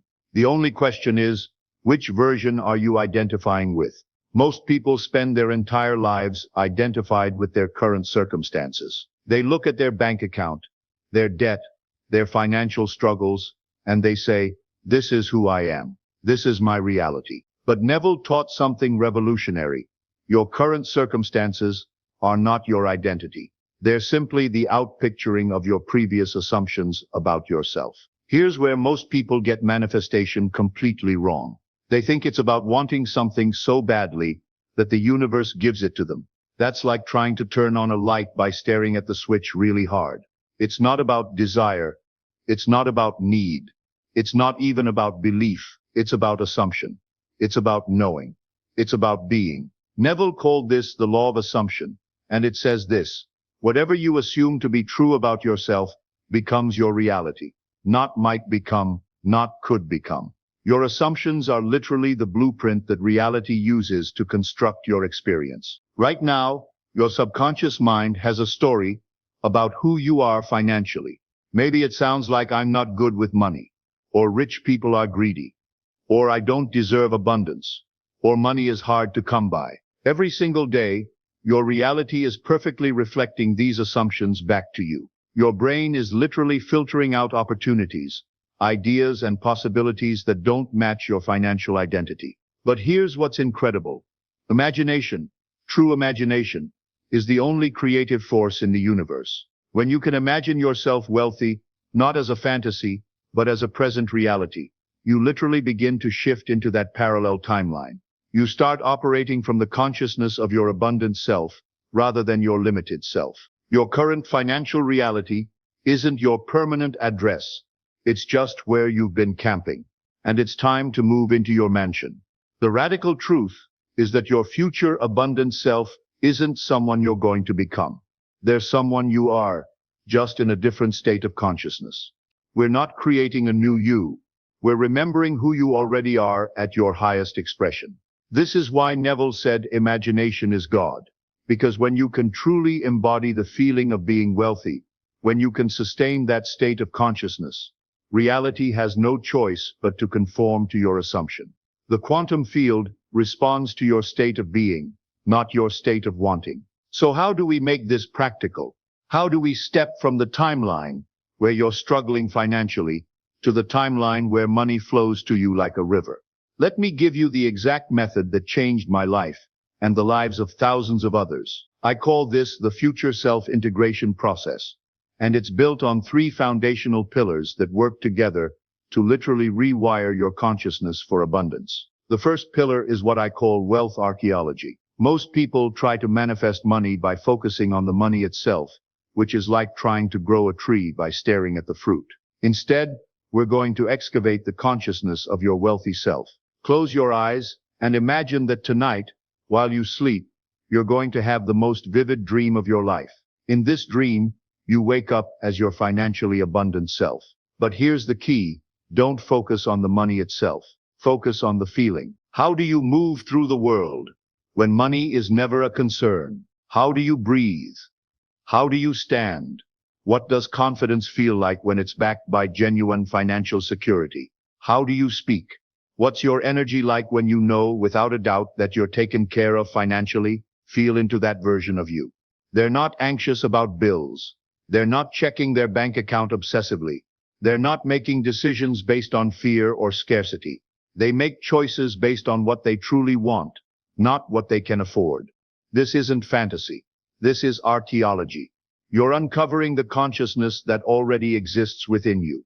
Every human being has access to the frequency of abundance, because abundance is our natural state.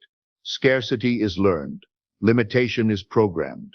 But wealth consciousness is innate. Spend time with this version of yourself. What do they value? How do they treat others? What brings them joy? How do they handle challenges? What's their relationship with money like? Notice that for your wealthy self, money isn't the end goal. It's simply a tool that allows them to express their highest self more fully. The second pillar is the daily immersion protocol. This is where the transformation actually happens. Every morning before you check your phone, before you face the day, you're going to spend exactly 10 minutes living as your wealthy self. Not visualizing them, not pretending to be them, being them. Sit up in bed and literally feel yourself in their body. This isn't role-playing. This is identity shifting. Think their thoughts. I wonder which investment opportunity I should explore today. I'm so grateful for this abundance that flows through me. What amazing thing is money going to help me create today? Make decisions from their perspective throughout the day. My wealthy self would definitely invest in their health. My wealthy self would never settle for less than they deserve. My wealthy self sees money as energy to be circulated, not hoarded. Here's what's fascinating. When you consistently operate from your abundant identity, your actions automatically align with wealth creation. You start making different choices. You spot opportunities you never noticed before. You develop the confidence to ask for what you're worth. You begin to move through the world as someone who expects abundance, and abundance responds to that expectation. The third pillar is what I call the assumption audit. Throughout the day, you're going to become a detective of your own thoughts. Every time you catch yourself thinking from scarcity, I can't afford that. Money is tight. I never have enough. You're going to do something radical. You're going to stop and ask, what would my abundant self think right now? And then, this is crucial, you're going to think that thought instead. You're literally rewiring your neural pathways in real time. If you catch yourself saying, I wish I could afford that, you immediately shift to I love how easily money flows to me for things I desire. If you find yourself thinking, I'm always broke, you pivot to, I'm amazed by how abundance finds me in unexpected ways. This isn't positive thinking. This is identity reconstruction. You're literally teaching your subconscious mind a new story about who you are financially. Now let me warn you about something crucial. The moment you start this process, your subconscious mind is going to panic. It's going to throw every excuse, every doubt, every limiting belief at you. Why? Because you're literally asking it to update its entire operating system. You're challenging the very foundation of how it understands your identity.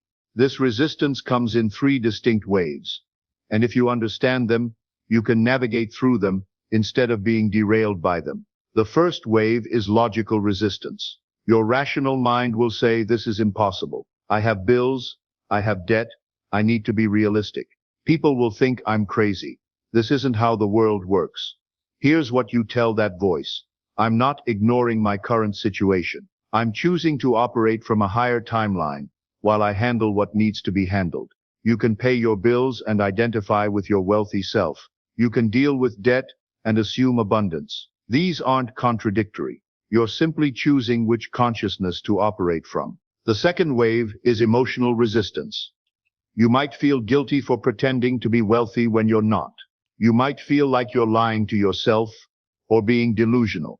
You might feel unworthy of abundance or worry that you're somehow cheating. Here's the reframe. You're not lying. You're remembering that abundant self is as real as your current self. You're just choosing which one to embody. Feeling worthy of abundance isn't arrogance. It's recognizing your true nature. Every person on this planet deserves financial freedom. Every person has the right to prosper. You're not taking anything away from anyone by claiming your abundance. The third wave is social resistance. People around you might not understand your new energy. They might try to pull you back into old conversations about lack and limitation. They might say you've changed, that you're being unrealistic, that you need to come back down to earth. Your job isn't to convince them. Your job is to become so anchored in your wealthy identity that external opinions become irrelevant. Remember, most people are operating from scarcity consciousness. When you embody abundance, it can make them uncomfortable because it challenges their beliefs about what's possible. When resistance shows up, and it will, here's your secret weapon. Don't fight it. Embrace it. Say, thank you, old programming, for trying to keep me safe. But I'm choosing to step into my power now. Then immediately return to your wealthy identity. Feel into that person. Breathe as they breathe. Move as they move. I want to share something with you that Neville taught that most people miss. He said that every night when you go to sleep, you die to your current identity. And every morning when you wake up, you're reborn. Most people unconsciously choose to be reborn as the same limited version of themselves. But you have the power to be reborn as your abundant self every single morning. Think about this. Every night, you have the opportunity to die to financial struggle and be reborn into financial freedom. Every morning is a quantum leap opportunity. Every day is a chance to step into a higher timeline of your existence. I want to share a technique that Neville taught called living in the end. Instead of trying to figure out how your wealth will come, you live from the end result. You assume the feeling of already having achieved your financial goals. You think from wealth, not toward wealth. Most people think from their current circumstances toward their desired reality. But quantum wealth works in reverse. You think from your desired reality toward your current circumstances. You become the person who already has what you want, and then you let reality catch up to your assumption. Here's a profound exercise from Neville. Before you go to sleep each night, replay your day as if you were already wealthy. Not as fantasy, but as fact. Replay conversations you had, but from the consciousness of your abundant self. Replay decisions you made, but from the perspective of someone for whom money is never an issue. Feel yourself moving through your day with the calm confidence of financial security. Feel the peace that comes from knowing you're completely taken care of. Feel the joy of being able to be generous without second-guessing yourself. Feel the freedom to make choices based on what lights you up, not what you can afford.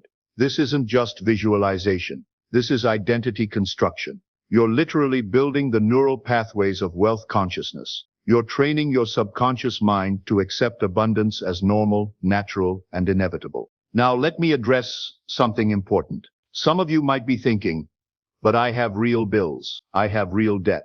I can't just pretend these things don't exist. And you're absolutely right.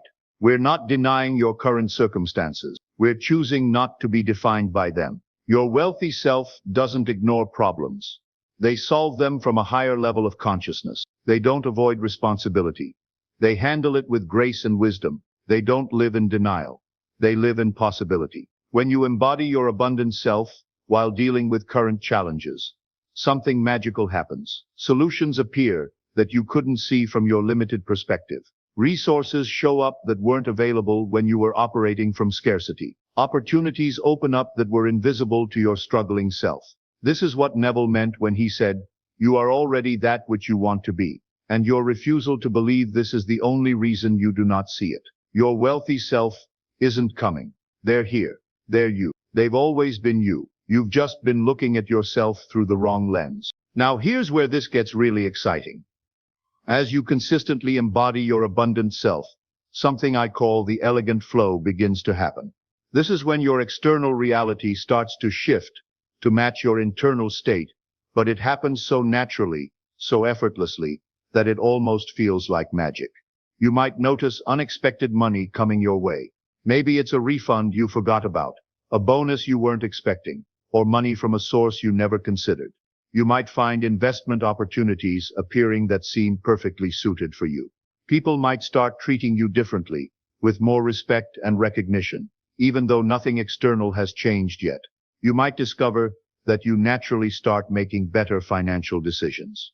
You develop an intuitive sense about investments, business opportunities, or career moves. You become the type of person that money flows to because you're operating from the consciousness that attracts abundance. This is the elegant flow of quantum wealth. You're not forcing anything. You're not pushing or struggling. You're simply becoming who you already are at your highest expression. Wealth becomes as natural as breathing. Abundance becomes your default state. Money flows to you because you are the type of person money flows to. Your wealthy self has developed what I call prosperity posture. They carry themselves differently because they know their worth. They speak with quiet confidence because they've never doubted their value. They make decisions quickly because they trust themselves completely. They treat money as energy to be circulated, not scarcity to be hoarded. Start embodying these qualities now. Stand taller because you're remembering your true stature. Speak with authority because you're connected to infinite wisdom. Make decisions from trust because your abundant self never operates from fear. Treat every financial interaction as an opportunity to circulate abundance. Here's something powerful. Your wealthy self has transcended the need to prove anything to anyone. They don't need to show off their wealth or convince others of their success. They simply embody prosperity so naturally that it radiates from them without effort. One of the most transformative aspects of this work is how it changes your relationship with money itself. Instead of seeing money as something outside of you that you need to chase, capture, or convince to come to you, you begin to understand that money is simply energy responding to your consciousness. Your abundant self doesn't worship money or fear it. They respect it as a tool for creating positive impact. They understand that money amplifies who you are, so they focus on becoming someone worthy of amplification. They know that the more conscious they become, the more money will trust them with greater abundance. This shift in relationship is everything. When you stop making money more powerful than you are, when you stop putting it on a pedestal or treating it as the solution to all your problems, it starts flowing to you naturally. Money is attracted to consciousness that sees it clearly, neither as savior nor as enemy, but as neutral energy to be directed toward meaningful purposes. Let me share something that might surprise you. Your wealthy self is actually more generous than your struggling self. Why? Because they operate from overflow, not scarcity. They know that giving doesn't diminish them. It expands them. They understand that money is meant to flow, and the more freely they allow it to flow through them, the more it trusts them with abundance. This is why truly wealthy people often become more philanthropic as their wealth grows. It's not because they have so much they don't know what to do with it. It's because they understand the energetic principle: what you freely give, freely returns to you multiplied. As you embody your abundant self, you'll naturally want to contribute, to create value, to make a positive impact. This isn't a side effect of wealth consciousness. It's a core component. Your abundant self knows that their prosperity is meant to bless others, and this knowing actually accelerates their abundance. Let me address something that might be coming up for you. You might be wondering, if this works so well, why isn't everyone doing it? The answer is simple, because it requires you to believe something that contradicts everything you've been taught about how success works. We've been conditioned to believe that you have to work harder, sacrifice more, and struggle longer to achieve financial success. We've been taught that abundance is reserved for the lucky few, the exceptionally talented, or those born into privilege. We've been programmed to see money as scarce, and ourselves as unworthy. But Neville discovered something that threatens this entire paradigm. Consciousness is the only reality. Your external world is simply reflecting your internal assumptions back to you. Change your assumptions, and your world changes automatically. This is why this method is so powerful, and why so few people use it. It requires you to take 100% responsibility for your financial reality. It requires you to stop looking outside yourself for the source of your abundance, and start recognizing that you are the source. Your abundant self already exists in the quantum field of infinite possibility. They're not waiting for the right circumstances. They're not hoping for a lucky break. They simply are prosperous. And the moment you align with that consciousness, you begin to experience the reality they've always lived. Listen, you have a choice right now. You can close this video and go back to the same financial reality you've been living, the same patterns, the same limitations, the same struggles. Or you can decide that today is the day you meet your wealthy self and never look back. I want you to try this for exactly 30 days, not half-heartedly, not when you feel like it. Every single day, step into your abundant identity like it's the most natural thing in the world. Embody your wealthy self so completely that scarcity consciousness becomes foreign to you.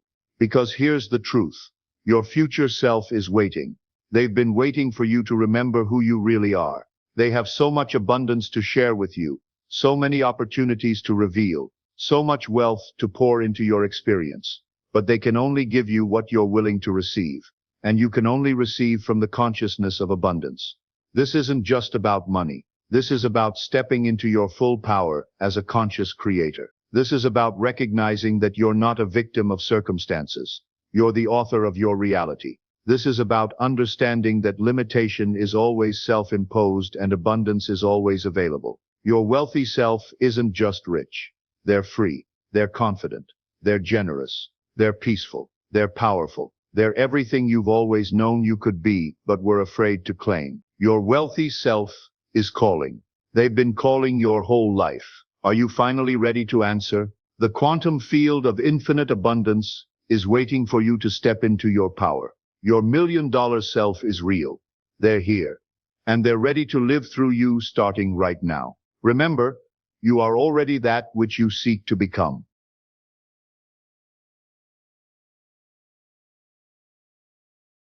What if I told you that everything you've ever wanted already exists? Not in some distant future, but right now, vibrating on a frequency you haven't learned to tune into yet. What if the universe isn't deciding whether you're worthy of your dreams? It's simply waiting for you to stop blocking the delivery. And what if asking isn't a request sent upward, but an agreement whispered inward? You're about to discover why ask and it is given isn't just a pretty phrase, it's a law as reliable as gravity. A spiritual equation that governs everything from galaxies to gardens, from the smallest whisper to the grandest dream. Here's what nobody tells you.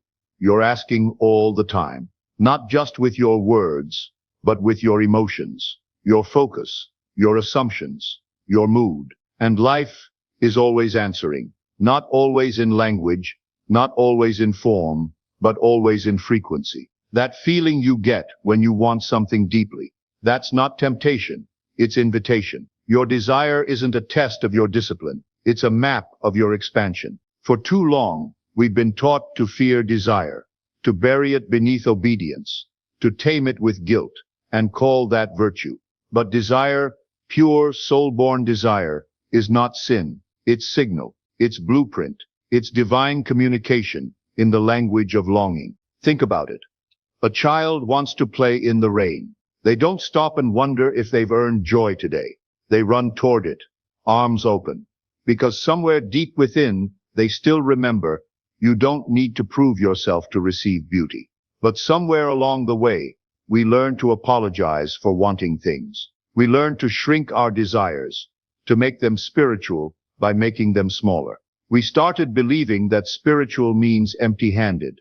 But here's the truth that changes everything. The size of your desire does not intimidate the universe. The only thing that causes delay is your belief that your desire is too big, too late, or too selfish. Behind everything you can see, touch, and control, there's a field of intelligence, and it does not delay. It's not trying to decide if you're worthy. It's not keeping score of your past. It's not comparing you to someone more spiritual or more disciplined. It simply receives, and once it receives, it begins to rearrange everything in response to the signal you've sent. You may have whispered your desire in silence. You may have screamed it through tears. You may have asked without words at all, only through the aching pulse of your heart. And still, you were heard. Every ask, no matter how small, how messy, how delayed, was received in full. Because the source that responds to asking doesn't operate in human time. It doesn't wait to hear the right phrasing. It doesn't require you to kneel in the perfect position or offer your request with polished clarity. The source responds to essence, to vibration, to frequency. It knows what you mean, even when you don't know how to say it. It knows what you're asking for, even when you're asking from pain. You think you're waiting for the universe to give you something. But here's what's actually happening. The universe is waiting for you to stop blocking what's already yours. Every time you ask for something, it's immediately given. But it can only arrive through the doorway of your alignment. And that's where most people get stuck. They ask from inspiration, then live from doubt. They pray in meditation, then worry in traffic. They ask in ceremony, then question everything the next morning. Your vibration is your vote. The field responds to your sustained state, not your momentary spark. There's a sacred space between asking and receiving, not of denial, but of preparation. This is where most people lose their way, not because they weren't heard, but because they misinterpret the stillness as absence and the delay as rejection. But here's the truth. The moment you ask, it is given. But it can only arrive through the doorway of your alignment. And alignment takes trust. It takes unlearning. It takes becoming a vibrational match for what you've already claimed. The universe will never give you something you're not ready to hold. Not because you're being tested, but because you're being tuned. What feels like delay is often grace. What feels like nothing happening is actually everything rearranging behind the veil. And here's the key that unlocks everything. You don't receive what you ask for. You receive what you feel as already true. Your emotions aren't just responses, they're frequencies. Each one, joy, gratitude, certainty, or fear and doubt, places you on a channel that broadcasts your inner world to reality. The field doesn't respond to the words of your prayer. It responds to the feeling behind it. You say, I want abundance, but what are you feeling? Tightness, desperation, anxiety? Then that's the frequency being registered, and reality will mirror it back with more reasons to feel the same. This isn't punishment, it's precision. To receive what you asked for, you must begin to feel as though it has already arrived. This is the shift. This is the difference between asking and receiving. Receiving begins when your nervous system starts rehearsing peace before the circumstances change. When your body starts walking with certainty before the outcome shows up. When your inner world becomes so saturated with the frequency of having that the outer world has no choice but to respond. Let me tell you about a woman who desired love. She wrote it down, meditated on it, prayed for it. But in her daily life, she continued to feel unworthy, guarded, disappointed. She wasn't wrong, she was just out of tune. The love she wanted existed, but she wasn't feeling her way into alignment with the version of herself who receives it. Then something shifted. She began changing her emotional signature. She started softening. She started trusting. She began walking, speaking, and dressing as the version of herself who knows she is already loved, not by someone else, but by herself. That inner recalibration sent a new signal, and life responded. It wasn't about pretending, it was about practicing the feeling until it wasn't foreign anymore, until it became natural, until it became hers. Sometimes the answer looks like nothing is happening. You ask, you align, and still, silence. Your mind starts its familiar chant. Maybe I did it wrong. Maybe the answer is no. But what if the silence is the answer? The universe doesn't always respond in language.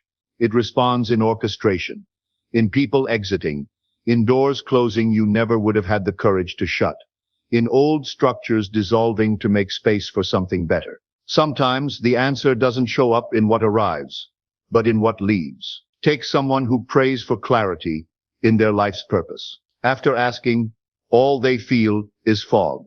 No epiphany, no roadmap. Then slowly, without fanfare, certain responsibilities begin to dissolve. A job opportunity falls through. A relationship grows quiet. The structure of their old life begins to loosen, making space for something they didn't know they needed. At first it looks like nothing. At worst, it feels like loss. But it's not punishment. It's preparation. The answer wasn't withheld.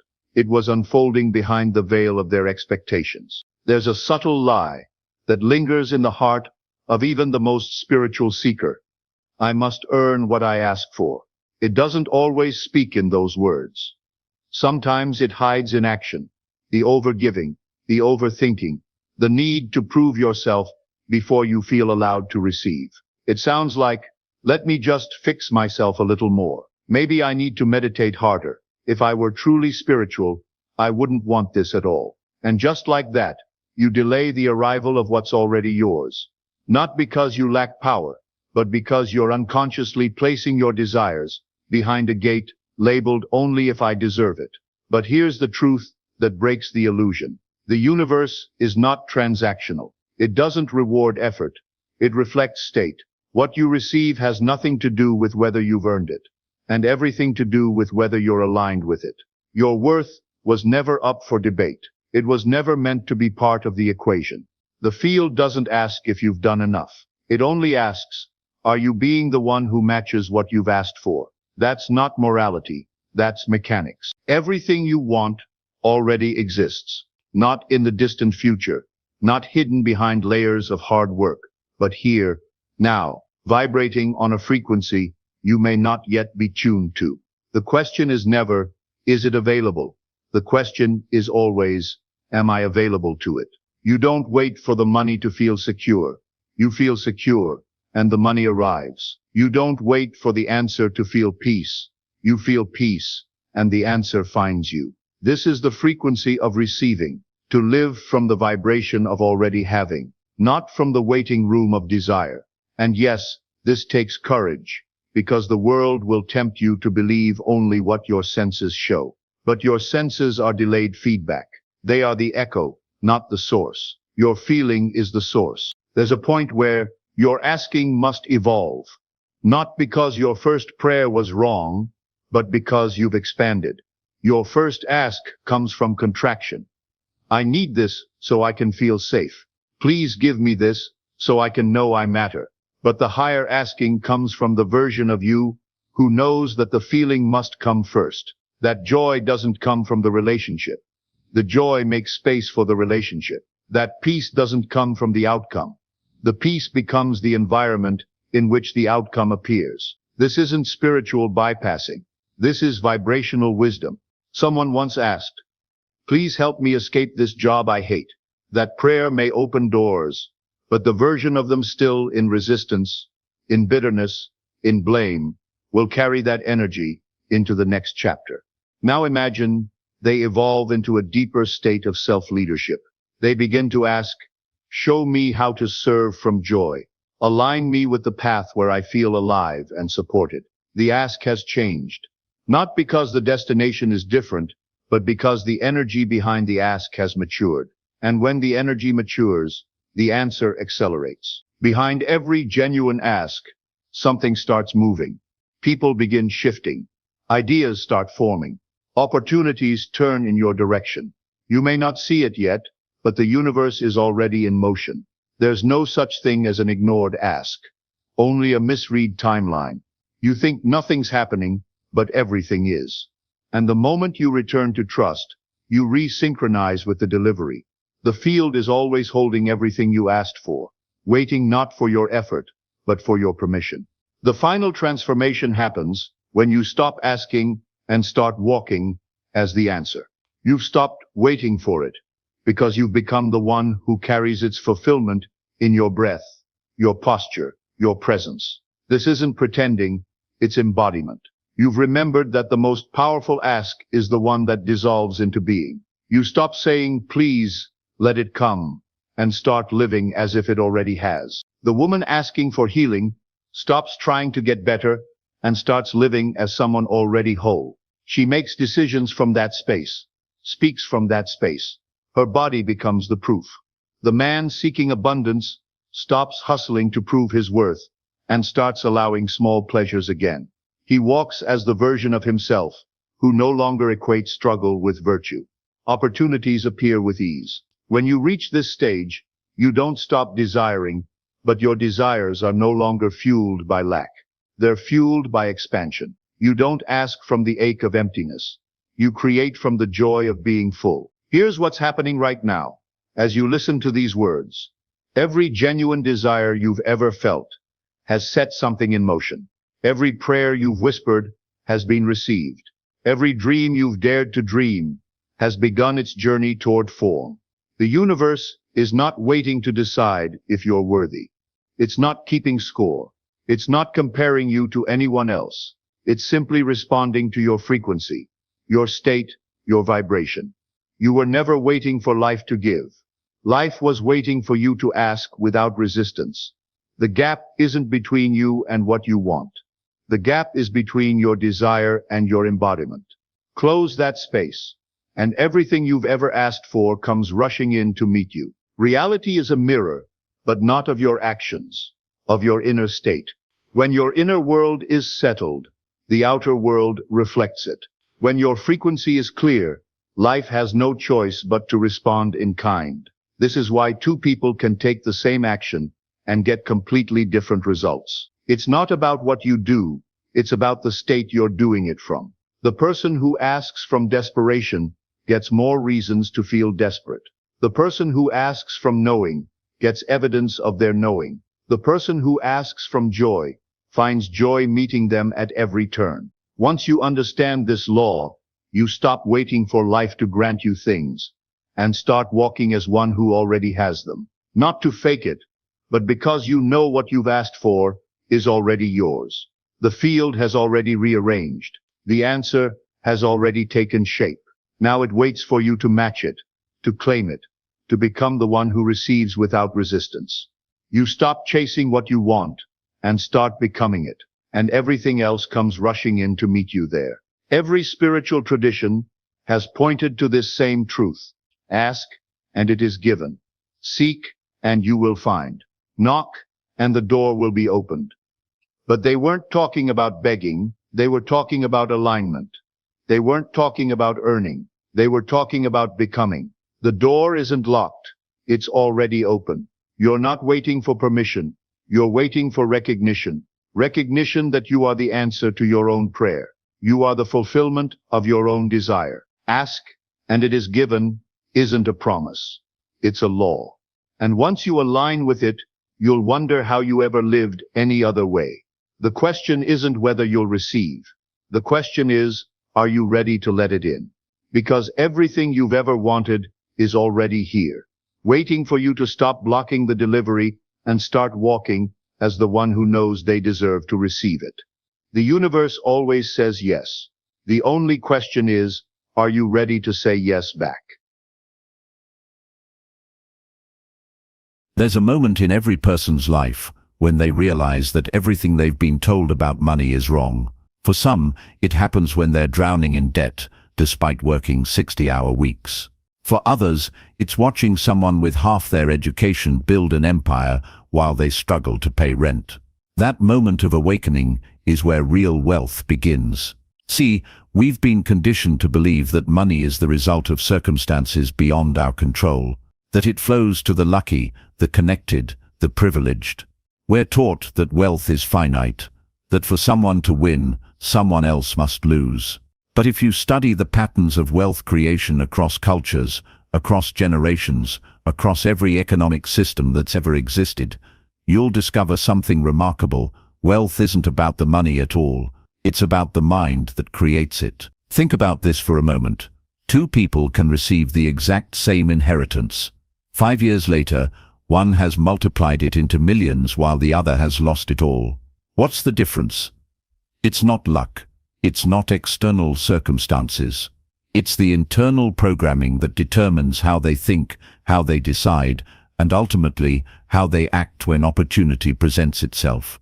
This programming starts early. We're raised in a world that teaches us to fear financial risk, to value security over opportunity, to trade our time for someone else's dream in exchange for the promise of stability. We're taught that money is scarce, that rich people are somehow different from us, that wealth is reserved for those who were born into it or got lucky breaks that we'll never see. But the wealthy understand something the rest of us miss. Every dollar that exists today was once just an idea in someone's mind. Every business, every innovation, every breakthrough that created fortune started as a thought. The person who learned to control their thoughts learned to control their financial destiny. Here's where it gets interesting. The most successful people I've studied don't just think differently about money, they think differently about everything. They see problems where others see impossibilities. They see solutions where others see obstacles. When the economy crashes, they see buying opportunities. When industries collapse, they see the space for something new to emerge. When others panic, they plan. This isn't about positive thinking or wishful fantasy. This is about rewiring your brain to process reality through the lens of possibility rather than limitation. It's about developing what I call opportunity vision, the ability to spot value where others see nothing at all. It's about training your mind to ask, how can I, instead of why can't I? Take Sarah Blakely, who turned a simple frustration with pantyhose into a billion-dollar empire called Spanx. She had no business experience, no fashion background, no connections in the industry. What she had was a problem she wanted to solve, and the audacity to believe she could solve it. She spent her evenings for 2 years researching patents, calling manufacturers, and learning an industry from scratch. Today, she's one of the youngest self-made female billionaires in the world. Or consider Howard Schultz, who grew up in housing projects in Brooklyn and is now worth over $4 billion. He didn't inherit Starbucks. He was just an employee who had a vision for what the company could become. When the founders wouldn't listen to his ideas, he left, started his own company, and eventually bought Starbucks. His wealth didn't come from his circumstances. It came from his ability to see potential where others saw only what already existed. Warren Buffett once said that someone's sitting in the shade today because someone planted a tree a long time ago. The wealthy plant trees. Everyone else looks for existing shade. The difference isn't in their circumstances, it's in their time horizon and their willingness to invest in futures they can't yet see. But planting trees requires more than just hope. It requires knowledge. And here's where most people fail themselves. They'll spend hours researching which phone to buy, but won't invest a single minute learning how money actually works. They'll watch Netflix for 3 hours a night, but claim they don't have time to read a book on investing. They'll scroll through social media for hours, but won't take a course on building a business. The wealthy are obsessed with learning because they understand that skills compound faster than money ever could. When you master valuable skills, you don't just earn more. You become more valuable to the marketplace. You become someone who solves problems that matter, who creates value that others are willing to pay for. And that's the secret hiding in plain sight. Money is simply gratitude expressed in numerical form. It's the marketplace saying thank you for the value you've delivered. The more valuable you become, the more gratitude flows your way. But becoming valuable requires effort that most people simply aren't willing to invest. They want the harvest without planting. They want the strength without the training. They want the knowledge without the studying. They want the business without the building. They want the results without the process. And then they wonder why wealth remains elusive while they work harder than ever, just to stay in the same place. The truth is, most people are working hard in the wrong direction. They're climbing ladders that are leaning against the wrong walls. They're optimizing for efficiency in systems that aren't designed to create wealth. They're playing by rules that were written to keep them exactly where they are. The wealthy work differently because they understand leverage. While others trade hours for dollars, they build systems that generate value around the clock. They create assets that appreciate while they sleep. They develop skills so rare and valuable that the marketplace has no choice but to reward them extraordinarily. Consider Jeff Bezos, who started Amazon in a garage with the simple idea that people might want to buy books online. He didn't just create a bookstore, he created a system that could scale to sell anything to anyone, anywhere. Today, Amazon processes millions of transactions every day, generating wealth while Bezos focuses on long-term strategy rather than day-to-day operations. This is why entrepreneurship isn't just about starting businesses, it's about developing an ownership mindset in everything you do. It's about asking, how can I improve this, instead of how can I get through this? It's about building rather than just participating. It's about creating value rather than just consuming it. But ownership goes deeper than just starting a company. It's about taking ownership of your thoughts, your habits, your decisions, and your results. Most people live as victims of their circumstances, always explaining why things happen to them rather than taking responsibility for making things happen. The wealthy understand that while they can't control everything that happens to them, they can control how they respond to everything that happens to them. They focus their energy on what they can influence rather than what they can't. They build their identity around their ability to adapt and overcome rather than their ability to predict and avoid. This is where the concept of delayed gratification becomes crucial. The wealthy are willing to sacrifice immediate pleasures for long-term gains. They'll skip the expensive dinner to invest in education. They'll work weekends on their side business instead of watching television. They'll read instead of scroll. They'll build instead of buy. But perhaps the most critical difference between the wealthy and everyone else is their relationship with failure. Most people avoid failure at all costs, which means they avoid growth at all costs. They play it safe, stick to what they know, and wonder why their lives never change. The wealthy understand that failure is simply data into information about what doesn't work that brings them closer to what does. James Dyson created over 5,000 prototypes before perfecting his revolutionary vacuum cleaner design. Each failure taught him something that brought him closer to the solution. Today, his company generates billions in revenue, and he's worth over $5 billion. His failures weren't setbacks. They were stepping stones. This is why the path to wealth isn't about avoiding mistakes. It's about making better mistakes. It's about failing in ways that teach you something valuable rather than failing in ways that just waste time. It's about building resilience rather than building defenses.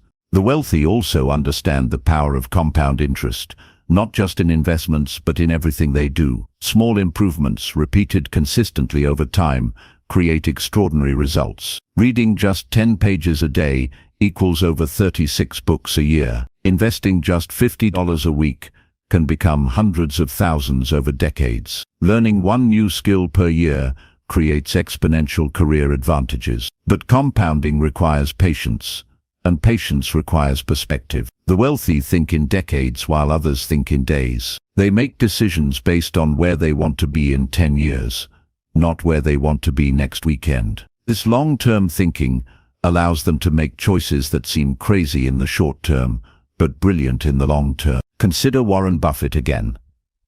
He's been investing for over 7 decades, and most of his wealth was created after age 65. He understood early that time was his greatest advantage, and he structured his entire approach around maximizing that advantage. While others were trying to get rich quick, he was getting rich slowly and surely. The beautiful truth is that none of this is exclusive to a chosen few. These are learnable skills, developable mindsets, and accessible strategies.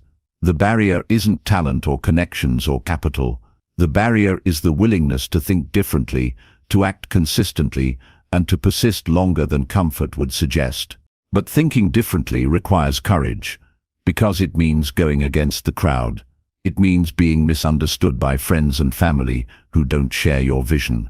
It means making choices that seem irrational to people who don't understand your long-term strategy. It means being comfortable with being uncomfortable. The wealthy have learned to embrace uncertainty rather than avoid it. They understand that the biggest opportunities exist in the spaces where others are afraid to go. While everyone else is seeking security, they're seeking growth. While others are trying to minimize risk, they're trying to maximize learning. This doesn't mean being reckless.